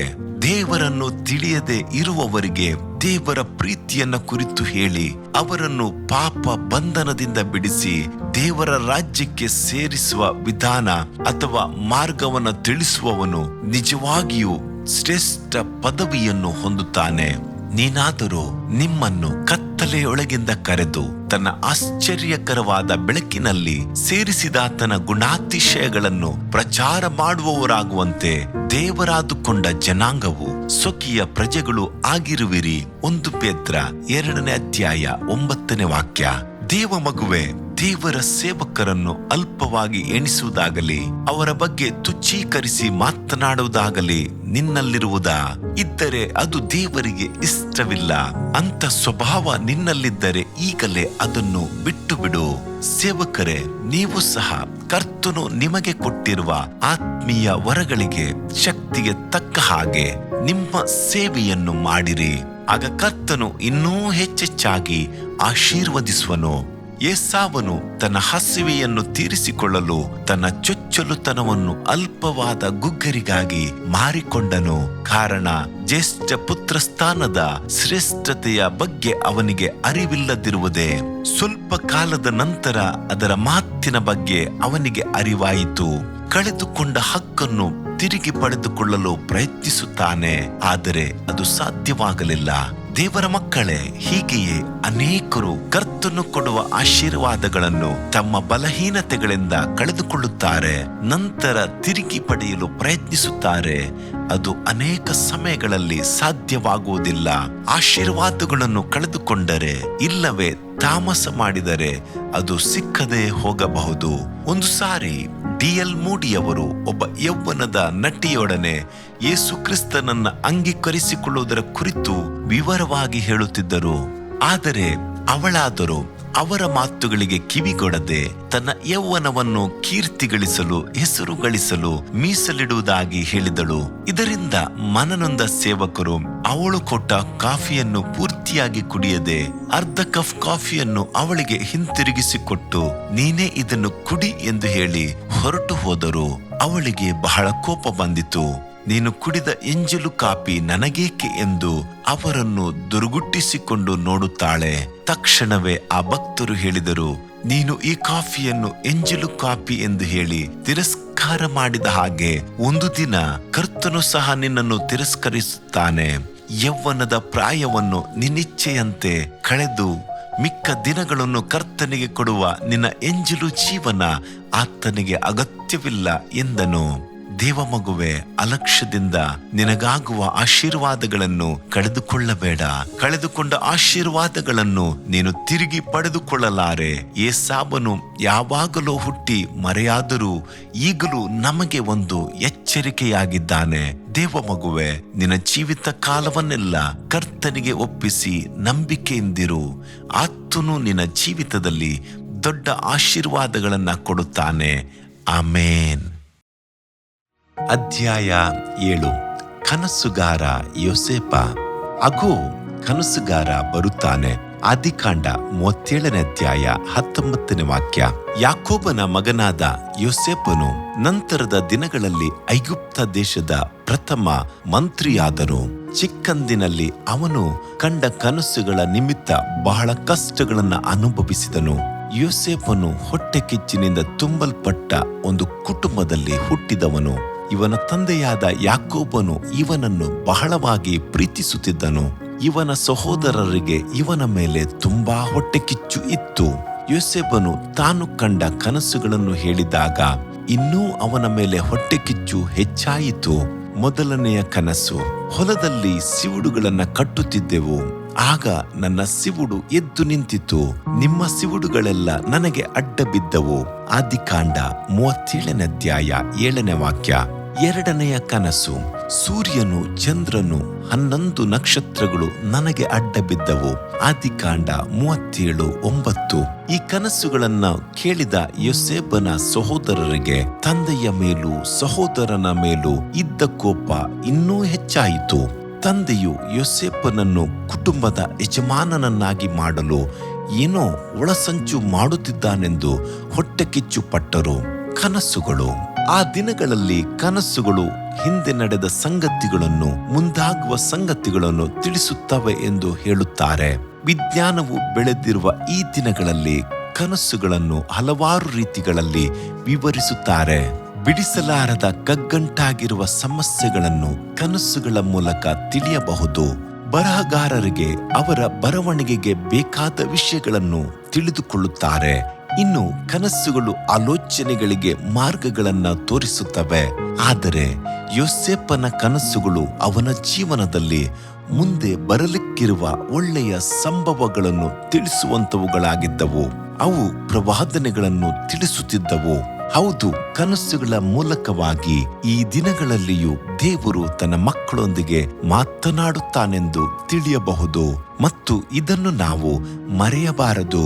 ದೇವದರ್ಶಕರಿಲ್ಲದಿರುವಲ್ಲಿ ಜನರು ಅಂಕೆ ಮೀರುವರು ಎಂದು ಜ್ಞಾನೋಕ್ತಿ 29:18ರಲ್ಲಿಯೂ, ನಿಮ್ಮ ಹಿರಿಯರಿಗೂ ಕನಸುಗಳು ಬೀಳುವವು, ಯೌವನಸ್ಥರಿಗೆ ದಿವ್ಯ ದರ್ಶನಗಳಾಗುವವು ಎಂದು ಯೋವೇಲ 2:28ರಲ್ಲಿಯೂ ಹೇಳಿದೆ.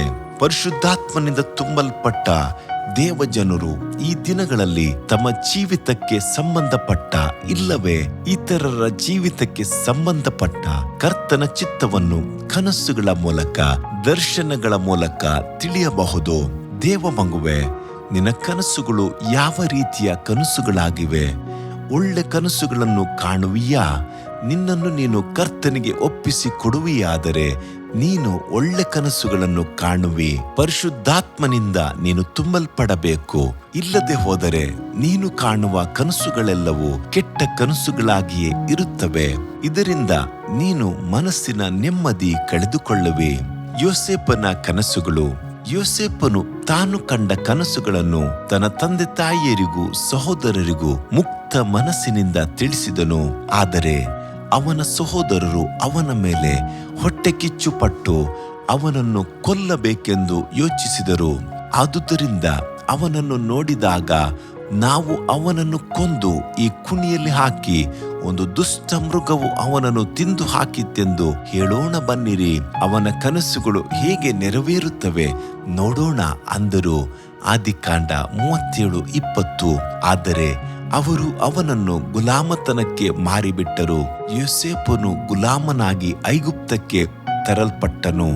ಅಲ್ಲಿ ಫರೋಹನ ಅರಮನೆಯ ಅಧಿಕಾರಿ ಪೋಟಿಫರನು ಅವನನ್ನು ಕಂಡುಕೊಂಡನು. ಈಗ ಯೋಸೇಫನು ಪೋಟಿಫರನ ಮನೆಯಲ್ಲಿ ಸೌಕರ್ಯದಿಂದ ಇದ್ದನು. ಅಲ್ಲಿ ಪೋಟಿಫರನ ಹೆಂಡತಿಯಿಂದಾಗಿ ಒಂದು ದೊಡ್ಡ ಶೋಧನೆಯನ್ನು ಅವನು ಎದುರಿಸಬೇಕಾಯಿತು. ಅವನು ಅವಳಿಗೆ ಹೇಳುತ್ತಾನೆ, ಈ ಮನೆಯಲ್ಲಿ ಅವನು ನನಗಿಂತ ದೊಡ್ಡವರಿಲ್ಲ. ನೀನು ಅವನ ಧರ್ಮಪತ್ನಿಯಾದುದರಿಂದ ನಿನ್ನನ್ನು ಮಾತ್ರ ನನಗೆ ಅಧೀನ ಮಾಡಲಿಲ್ಲ. ಹೀಗಿರುವಲ್ಲಿ ನಾನು ಇಂಥ ಮಹಾ ದುಷ್ಕೃತ್ಯವನ್ನು ನಡೆಸಿ ದೇವರಿಗೆ ವಿರುದ್ಧವಾಗಿ ಹೇಗೆ ಪಾಪ ಮಾಡಲಿ ಅಂದನು. ಆದಿಕಾಂಡ 39:9ನೇ ವಾಕ್ಯ. ದೇವ ಮಗುವೆ, ನಿನ್ನ ಅಂತರಂಗದ ಜೀವಿತ ಹೇಗಿದೆ?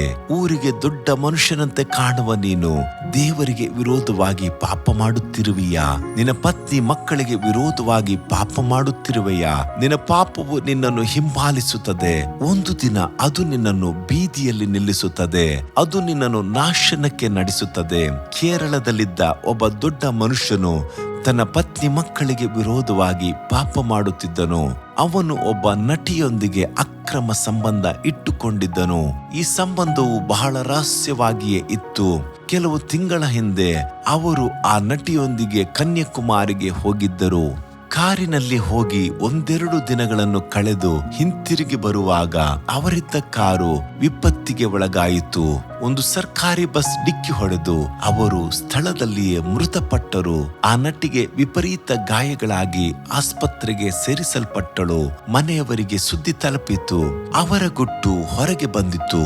ದೇವ ಮಗುವೆ, ನೀನು ಪಾಪದಿಂದ ದೂರ ಓಡಿ ಹೋಗಿ ನಿನ್ನನ್ನು ಕಾಪಾಡಿಕೋ. ಯೋಸೇಫನು ಪಾಪಕ್ಕೆ ತಪ್ಪಿಸಿಕೊಂಡು ದೂರ ಓಡಿ ಹೋದನು. ಮೊದಲು ಅವನು ಕಷ್ಟಗಳನ್ನು ಅನುಭವಿಸಿದರು. ಕೊನೆಯಲ್ಲಿ ದೇವರು ಅವನಿಗೆ ಜಯವನ್ನು ಅನುಗ್ರಹಿಸಿದನು. ಅವನ ದೆಸೆಯಿಂದಾಗಿ ಐಗುಪ್ತ್ಯರು ಬರಗಾಲದಿಂದ ತಪ್ಪಿಸಿಕೊಂಡು ಉಳಿದರು. ಅವನ ಕುಟುಂಬದವರೆಲ್ಲರೂ ಬರದಿಂದ ತಪ್ಪಿಸಿಕೊಂಡು ಉಳಿದರು.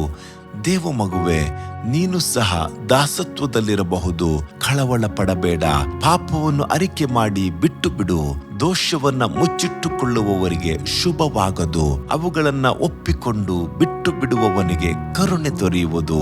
ಜ್ಞಾನೋಕ್ತಿ 28:13 ಎಂದು ಸತ್ಯವೇದವು ಹೇಳುತ್ತದೆ. ನೀನು ಸಹ ನಾಶದಿಂದ ತಪ್ಪಿಸಿಕೋ. ಪ್ರಯತ್ನ ಪಟ್ಟು ನೋಡು. ಕರ್ತನು ನಿನಗೆ ಸಹಾಯ ಮಾಡುವನು.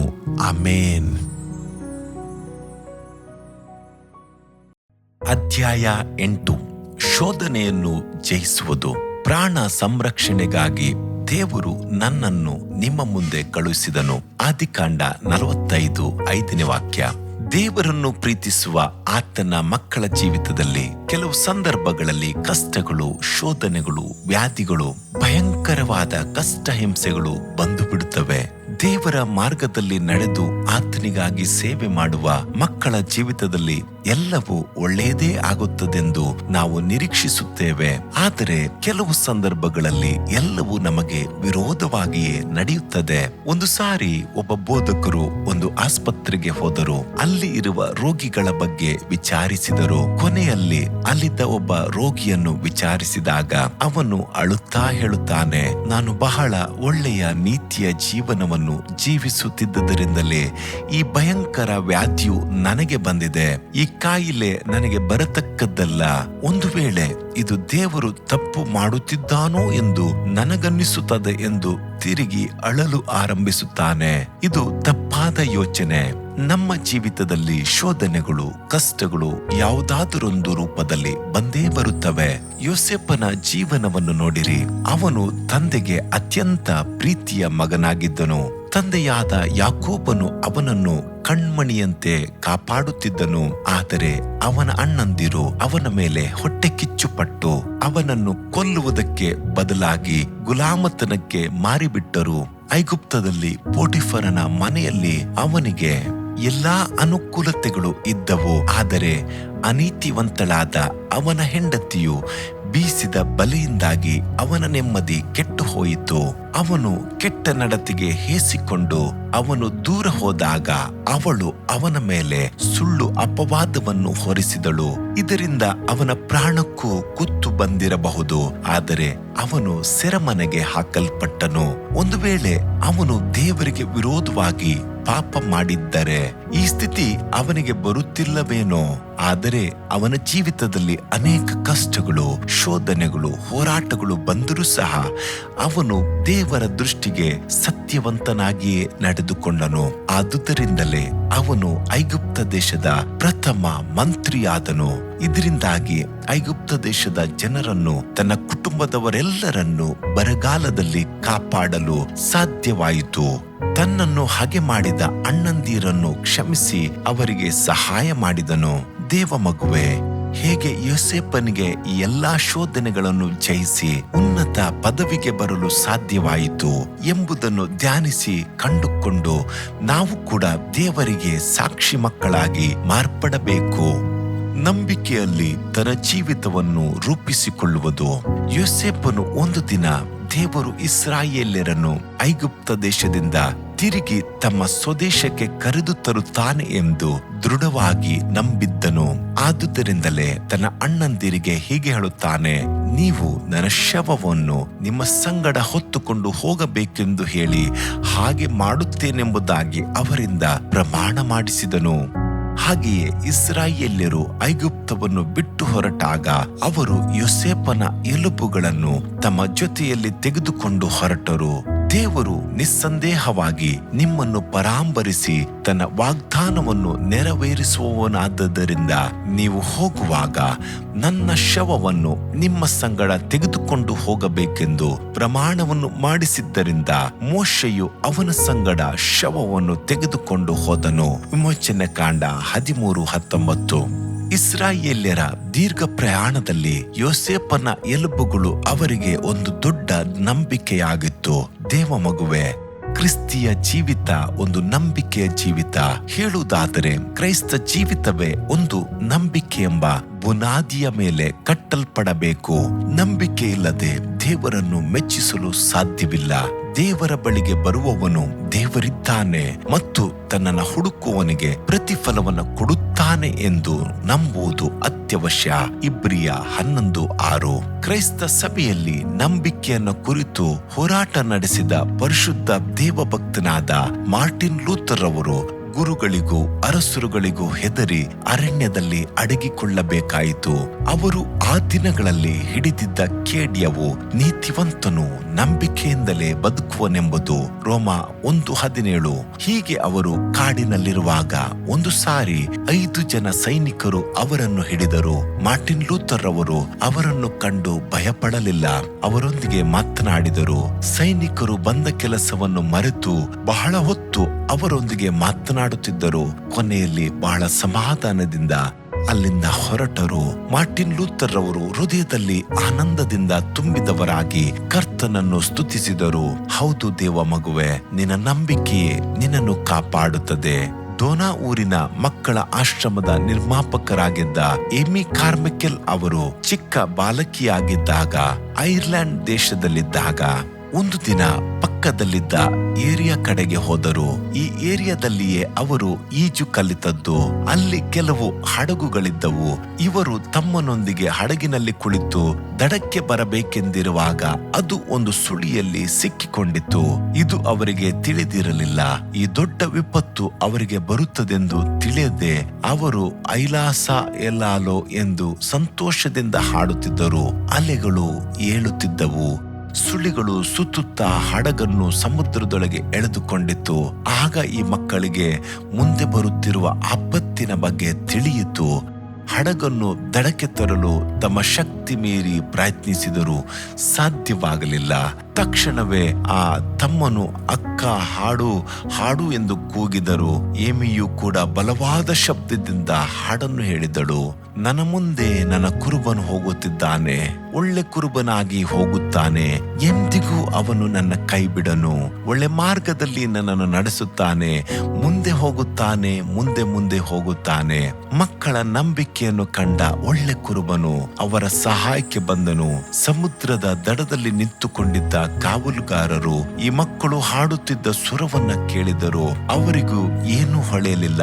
ಆ ಕಡೆ ಈ ಕಡೆ ನೋಡಿದರು. ಐಗೋ ಸಮುದ್ರದಲ್ಲಿ ಆಪತ್ತಾದ ಸ್ಥಳದಲ್ಲಿ ಒಂದು ಚಿಕ್ಕ ಹಡಗು, ಅದರಲ್ಲಿ 3 ಚಿಕ್ಕ ಮಕ್ಕಳು. ಅವರೇ ಹಾಡುತ್ತಿರುವರು. ಕಷ್ಟದಿಂದ ಬಿಡಿಸುವ ಹಡಗುಗಳು ಸಹಾಯಕ್ಕೆ ಬೇಗನೆ ಹೊರಟವು. ಚಿಕ್ಕ ಮಕ್ಕಳು ಸಂರಕ್ಷಿಸಲ್ಪಟ್ಟರು. ದೇವ ಮಗುವೆ, ನಿನ್ನ ಜೀವನದಲ್ಲಿ ಆಪತ್ತಾದ ಸ್ಥಿತಿಗಳು ಉಂಟಾಗುವಾಗ ಕರ್ತನನ್ನು ಸಹಾಯಕ್ಕೆ ಕರೆಯುವುದನ್ನ ಕಲಿತುಕೋ. ಕಷ್ಟ ಕಾಲದಲ್ಲಿ ನನಗೆ ಮೊರೆಯಿಡು, ನಾನು ಬಿಡಿಸುವೆನು. ಕೀರ್ತನೆ 50:15 ಎಂಬ ಕರ್ತನ ವಾಗ್ದಾನವನ್ನು ಎಂದಿಗೂ ಮರೆಯಬೇಡ. ಶೋಧನೆಗಳು, ಕಷ್ಟಗಳು ಯಾವ ರೂಪದಲ್ಲಿ ಬಂದರೂ ಕರ್ತನ ಸಹಾಯದಿಂದ ಅವುಗಳನ್ನು ಜಯಿಸಬಹುದು. ಒಂದು ಸಾರಿ ಒಂದು ಗ್ರಾಮದಲ್ಲಿ ಭಕ್ತಿ ಸಂಜೀವನ ಕೂಟಗಳು ನಡೆಯುತ್ತಿದ್ದವು. ಇದನ್ನು ಕಂಡ ಸೈತಾನನು ಕೆಲವು ರೌಡಿಗಳನ್ನು ಪ್ರೇರೇಪಿಸುತ್ತಾನೆ. ಕೂಟವನ್ನ ನಡೆಸಲು ಅಡ್ಡಿಪಡಿಸಿ ಗಲಾಟೆಗಳನ್ನು ಎಬ್ಬಿಸುತ್ತಾನೆ. ಅವರಲ್ಲಿ ಒಬ್ಬ ರೌಡಿಯು ಕೂಟವನ್ನು ನಡೆಸುವ ಸೇವಕರನ್ನು ಕೊಚ್ಚಿಬಿಡುತ್ತೇನೆ ಎಂದು ಒಂದು ದೊಡ್ಡ ಚಾಕುವನ್ನು ಹಿಡಿದು ಮೀಸೆ ತಿರುಗಿಸುತ್ತಾ ಬರುವುದನ್ನು ಕಂಡ ಜನರೆಲ್ಲ ಎದ್ದು ಬಿದ್ದು ಓಡುತ್ತಾರೆ. ಆ ರೌಡಿಯನ್ನು ಎದುರಿಸುವ ಶಕ್ತಿ ಅವರಲ್ಲಿ ಯಾರಿಗೂ ಇರಲಿಲ್ಲ.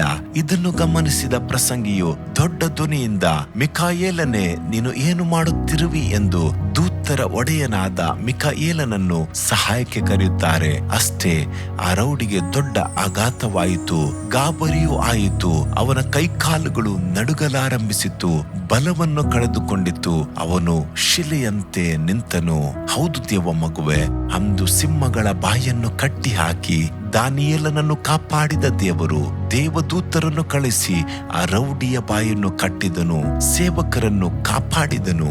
ಯೆಹೋವನ ಭಯಭಕ್ತಿಯುಳ್ಳವರ ಸುತ್ತಲೂ ಆತನ ದೂತರು ದಂಡಿಳಿಸಿ ಕಾವಲಾಗಿದ್ದು ಕಾಪಾಡುತ್ತಾನೆ. ಕೀರ್ತನೆ 34:7 ವಾಕ್ಯ ಎಂಬ ಕರ್ತನ ವಾಗ್ದಾನವನ್ನು ನೀನು ಸಹ ನಿನ್ನ ಜೀವಿತದಲ್ಲಿ ಉಪಯೋಗಿಸಬೇಕು. ಇದಕ್ಕೆ ಕರ್ತನು ನಿನಗೆ ಸಹಾಯ ಮಾಡುತ್ತಾನೆ.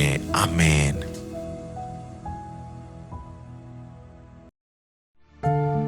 ಅಧ್ಯಾಯ 9. ವಾಗ್ದಾನಗಳು. ಆತನು ತನ್ನ ವಾಗ್ದಾನಗಳನ್ನ ನೆರವೇರಿಸುವುದಕ್ಕೆ ಪೂರಾ ಸಮರ್ಥನೆಂದು ಪೂರಾ ಭರವಸವಿಟ್ಟು ದೃಢ ನಂಬಿಕೆಯುಳ್ಳವನಾದನು. ರೋಮ 4:21. ಸತ್ಯವೇದದಲ್ಲಿ ಹೇರಳವಾದ ವಾಗ್ದಾನಗಳು ಕೊಡಲ್ಪಟ್ಟಿವೆ. ಸುಮಾರು 30,000 ವಾಗ್ದಾನಗಳಿವೆ ಎಂದು ಹೇಳುವುದುಂಟು. ಆದರೆ 100 ವಾಗ್ದಾನಗಳನ್ನು ಮಾತ್ರ ನಾವು ತಿಳಿದಿದ್ದೇವೆ. ಆದಾಗ್ಯೂ ಸಹ ನಾವು ಅದನ್ನು ಕೇಳಿ ಪಡೆದುಕೊಳ್ಳದೇ ಇದ್ದೇವೆ. ರೋಮಾಪತ್ರಿಕೆಯಲ್ಲಿ ಅಬ್ರಹಾಮನ ಆತ್ಮಿಕ ಜೀವಿತದ ಜಯದ ರಹಸ್ಯವನ್ನು ನಮಗೆ ತಿಳಿಸುತ್ತದೆ. ಯಾವುದೆಂದರೆ, ವಾಗ್ದಾನ ಮಾಡಿದಾತನು ನಂಬಿಗಸ್ತನು ಎಂದು ಸಂದೇಹ ಪಡದೆ ನಂಬಿದ್ದನು. ಅಬ್ರಹಾಮನ ಜೀವನದಲ್ಲಿ ಅನೇಕ ಸಮಸ್ಯೆಗಳು ಬಂದರೂ ಅವನು ಕಳವಳ ಪಡಲಿಲ್ಲ. ನಮಗೂ ಸಹ ದೇವರ ವಾಗ್ದಾನಗಳು ಕಂಡಿಡಿಯುವ ಜ್ಞಾನವನ್ನು, ಅವುಗಳನ್ನು ಬೇಡಿ ಪಡೆದುಕೊಳ್ಳುವ ವಿಶ್ವಾಸವನ್ನು ದೇವರು ಕೊಡುವವನಾಗಿದ್ದಾನೆ. ಕಳೆದ 100 ವರ್ಷಗಳ ಹಿಂದೆ ಇದ್ದ ದೇವ ಸೇವಕರಾದ ಚಾರ್ಲ್ಸ್ ಸ್ಪರ್ಜನ್ ರವರು ಅನುದಿನದ ಧ್ಯಾನ ಎಂಬ ಹೆಸರಿನಲ್ಲಿ ವರ್ಷ ಪೂರ್ತಿ ಉಪಯೋಗಿಸಲು ಒಂದು ಪುಸ್ತಕವನ್ನು ಬರೆದಿದ್ದರು. ಅದರಲ್ಲಿ ಅವರು ಪ್ರತಿದಿನವೂ ಒಂದೊಂದು ವಾಗ್ದಾನಗಳನ್ನು ಉಪಯೋಗಿಸುತ್ತಿದ್ದರು. ಅವರು ಹೇಳುತ್ತಾರೆ, ದೇವರ ವಾಗ್ದಾನಗಳೆಲ್ಲವೂ ಒಂದು ಚೆಕ್ ಇದ್ದ ಹಾಗೆ. ಯಾವ್ಯಾವ ಚೆಕ್ನಿಂದ ಎಷ್ಟೆಷ್ಟು ಹಣ ಪಡೆಯಲು ಸಾಧ್ಯವೋ ಹಾಗೆಯೇ ದೇವರ ವಾಗ್ದಾನಗಳೆಲ್ಲವನ್ನು ಆಶೀರ್ವಾದಗಳಾಗಿ ನಂಬಿಕೆ ಮೂಲಕ ಹೊಂದಿಕೊಳ್ಳಬಹುದು. ವಾಗ್ದಾನಗಳು ಯಾರಿಗೆ? ಈ ವಾಗ್ದಾನಗಳೆಲ್ಲವೂ ಯಾರಿಗೆ ಸಿಗುತ್ತದೆ? ಯಾರು ಕೇಳಿದರೂ ದೇವರು ಕೊಟ್ಟು ಬಿಡುತ್ತಾನ? ಯೆಶಾಯ 59ನೇ ಅಧ್ಯಾಯ 1-2 ವಚನಗಳು ಹೀಗೆ ಹೇಳುತ್ತವೆ, ಇಗೋ, ಯೆಹೋವನ ಹಸ್ತವು ರಕ್ಷಿಸಲಾರದಂತೆ ಮೋಟುಗೈಯಲ್ಲ, ಆತನ ಕಿವಿಯು ಕೇಳಲಾರದ ಹಾಗೆ ಕಿವುಡಲ್ಲ ಎಂದು ಬರೆದಿದೆ. ಹಾಗೆಯೇ ನಿಮ್ಮ ಪಾಪಗಳು, ಅಕ್ರಮಗಳು, ಪ್ರಾರ್ಥನೆ ದೇವರಿಗೆ ಮುಟ್ಟಲಾರದಂತೆ ಅಡ್ಡಿಯಾಗಿವೆ. ಆದುದರಿಂದ ಪಾಪದಲ್ಲಿ ಜೀವಿಸುತ್ತಿರುವವರು ಆಶೀರ್ವಾದ ಹೊಂದಲಾರರು. ಜಗತ್ ಪ್ರಸಿದ್ಧರಾದ ಸೇವಕರಾದ ಡಿ.ಎಲ್. ಮೂಡಿಯವರ ತಾಯಿಗೆ ಬಹು ಪ್ರಿಯವಾದ ವಾಗ್ದಾನ ವಚನ ಯೆರೆಮೀಯ 49:11. ನೀನು ನಿನ್ನ ಅನಾಥರನ್ನು ಬಿಡು, ನಾನೇ ಅವರನ್ನು ಉಳಿಸುವೆನು. ನಿನ್ನ ವಿಧವೆಯರು ನನ್ನಲ್ಲಿ ಭರವಸವಿಡಲಿ. ಆ ತಾಯಿಗೆ 7 ಮಂದಿ ಮಕ್ಕಳಿದ್ದರು. ಮಕ್ಕಳು ಚಿಕ್ಕವರಿದ್ದಾಗಲೇ ತಂದೆ ತೀರಿ ಹೋಗಿದ್ದರು. ಆ ತಾಯಿಗೆ ಮಕ್ಕಳನ್ನ ಪೋಷಿಸಲು ತಕ್ಕ ಅನುಕೂಲವಿರಲಿಲ್ಲ. ಮಕ್ಕಳು ಹಸಿವಿನಿಂದ ಬಳಲಿ ಹೋಗುತ್ತಿದ್ದರು. ಆಗ ಅವರು ಸತ್ಯವೇದವನ್ನು ತೆಗೆದು ಓದುವಾಗ ಅವರಿಗೆ ದೇವರು ಕೊಟ್ಟ ವಾಗ್ದಾನವೇ ಮೇಲೆ ಹೇಳಿದ ವಾಕ್ಯ. ಈ ವಾಕ್ಯಗಳನ್ನು ಅವರು ಓದುವಾಗ ದೇವರೇ ಅವರೊಂದಿಗೆ ಮಾತನಾಡಿದ ಹಾಗೆ ಆ ತಾಯಿಗೆ ಅನಿಸಿತು. ಅಂದಿನಿಂದ ಅವರು ಆ ವಾಕ್ಯದ ಕೆಳಗೆ ಗುರುತು ಮಾಡಿಕೊಂಡು ಪ್ರತಿದಿನವೂ ಆ ವಾಗ್ದಾನವನ್ನು ಹಿಡಿದು ಪ್ರಾರ್ಥಿಸುತ್ತಿದ್ದರು. ಕರ್ತನು ತಾನು ಮಾಡಿದ ವಾಗ್ದಾನದಂತೆ ಆ ಮಕ್ಕಳನ್ನು ಆಶೀರ್ವದಿಸಿದನು, ಉನ್ನತಿಗೆ ತಂದನು. ಆಹಾ, ನಾನು ನನಗೆ ಯೆಹೋವನು ದಯಪಾಲಿಸಿರುವ ಮಕ್ಕಳು ಚೀಯೋನ್ ಪರ್ವತದಲ್ಲಿ ವಾಸವಾಗಿರುವ ಸೇನಾಧೀಶ್ವರನಾದ ಯೆಹೋವನೆಂದುಂಟಾದ ಗುರುತುಗಳಾಗಿಯೂ ಅದ್ಭುತಗಳಾಗಿಯೂ ಇಸ್ರಾಯೇಲ್ಯರ ಮಧ್ಯದಲ್ಲಿದ್ದೇವೆ ಎಂದು ಆ ತಾಯಿ ಸಾಕ್ಷಿ ಕೊಡುತ್ತಿದ್ದರು. ಯೆಶಾಯ 8:18. ಆ ತಾಯಿ ಉಪಯೋಗಿಸುತ್ತಿದ್ದ ಸತ್ಯವೇದವು ಈಗಲೂ ಮೂಡಿಯವರ ಪುಸ್ತಕ ಭಂಡಾರದಲ್ಲಿ ಇದೆ.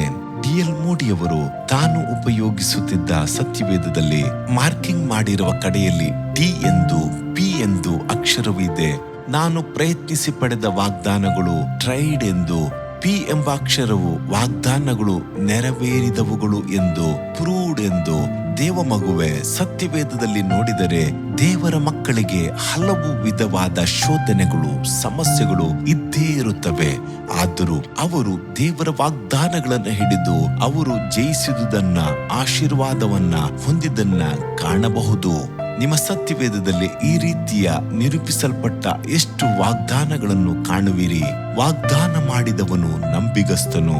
ಇಬ್ರಿಯ 10:23 ನಮ್ಮನ್ನು ಉತ್ಸಾಹಪಡಿಸುತ್ತದೆ. ನನ್ನ ಸೇವೆಯ ಆರಂಭದ ದಿನಗಳಲ್ಲಿ ಒಬ್ಬ ಯೌವನಸ್ಥನಿಗಾಗಿ ಪ್ರಾರ್ಥಿಸಿದನು.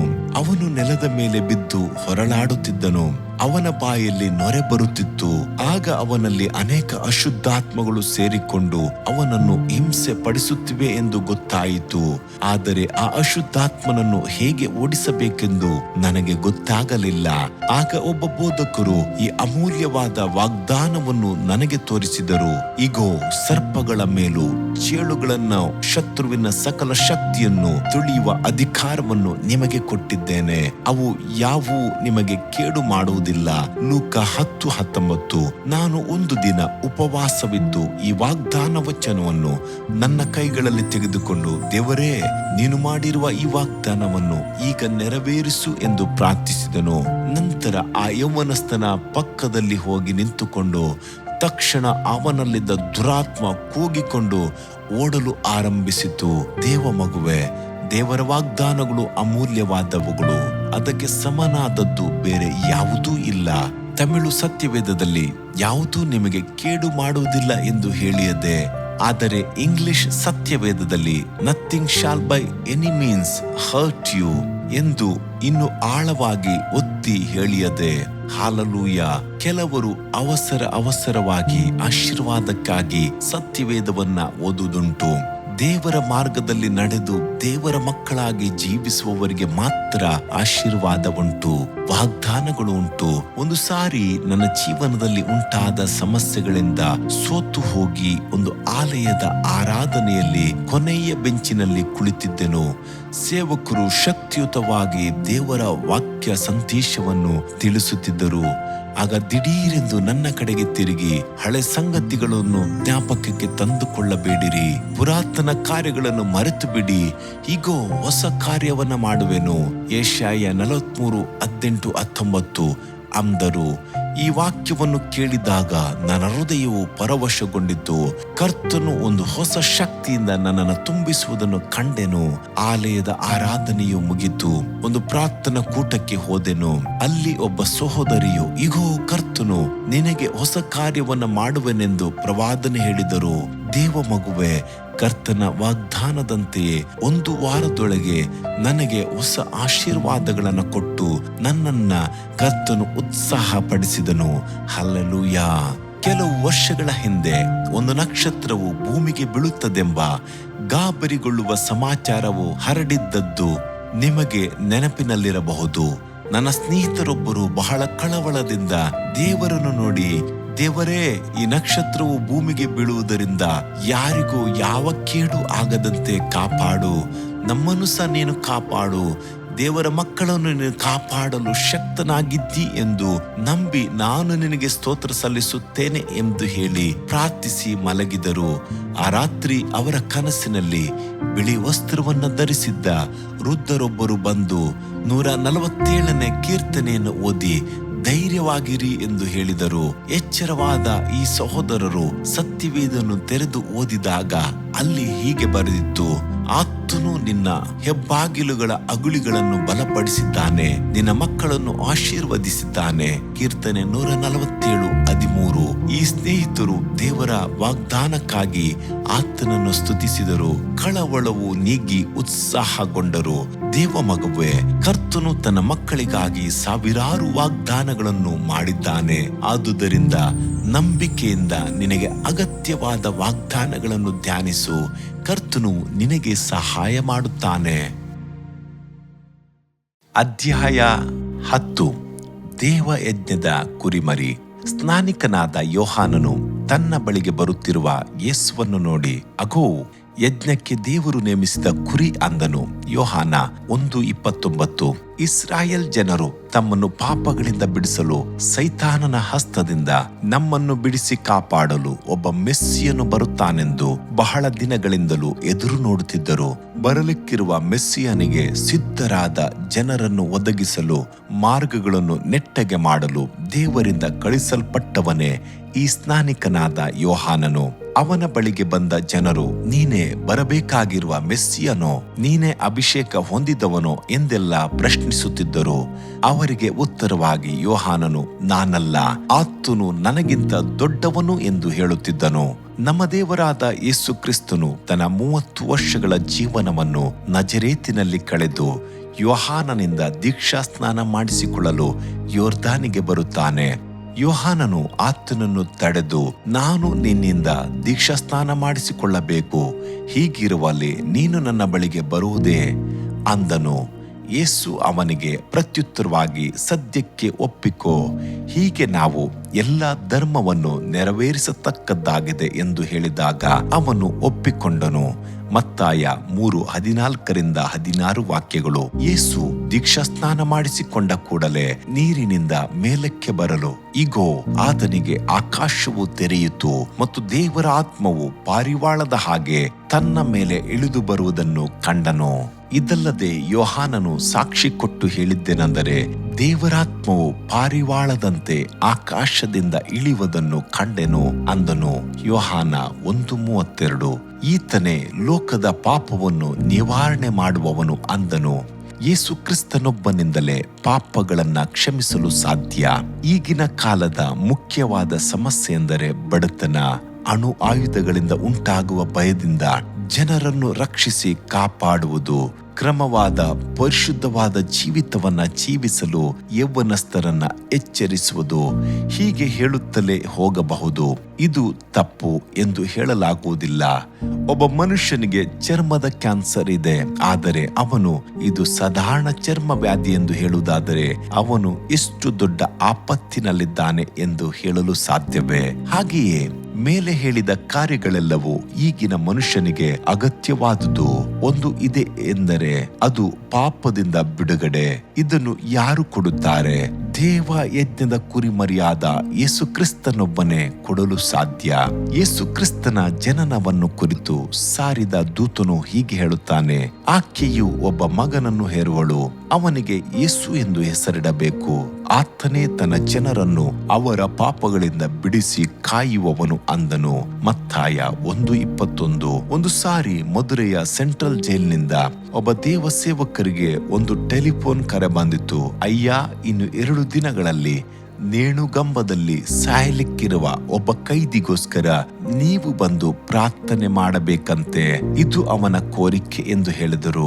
ಆ ಜೈಲಿನ ಅಧಿಕಾರಿ ಯಾರಿರಬಹುದು? ಹಾಗೆ ಒಬ್ಬ ಕೈದಿ ಇರುವುದು ನನಗೆ ಗೊತ್ತಿಲ್ಲವಲ್ಲ ಎಂದು ಯೋಚಿಸುತ್ತಲೇ ಅವರು ಹೇಳಿದರು, ಸರಿ ಅಯ್ಯ, ಬರುತ್ತೇನೆ ಅಂದರು. ಮರುದಿನ ಸಂಜೆಯ ಹೊತ್ತಿಗೆ ಅವರು ಸೆರೆಮನೆಯ ಕಡೆಗೆ ಓಡಿದರು. ದೂರದಿಂದಲೇ ಇವರು ಬರುತ್ತಿರುವುದನ್ನು ಕಂಡರು ಅಧಿಕಾರಿಗಳು. ನೋಡಿದ ತಕ್ಷಣ ಅವರು ಕೇಳಿದರು, ನೀವೇ ತಾನೇ ಆ ಸೇವಕರು ಎಂದು.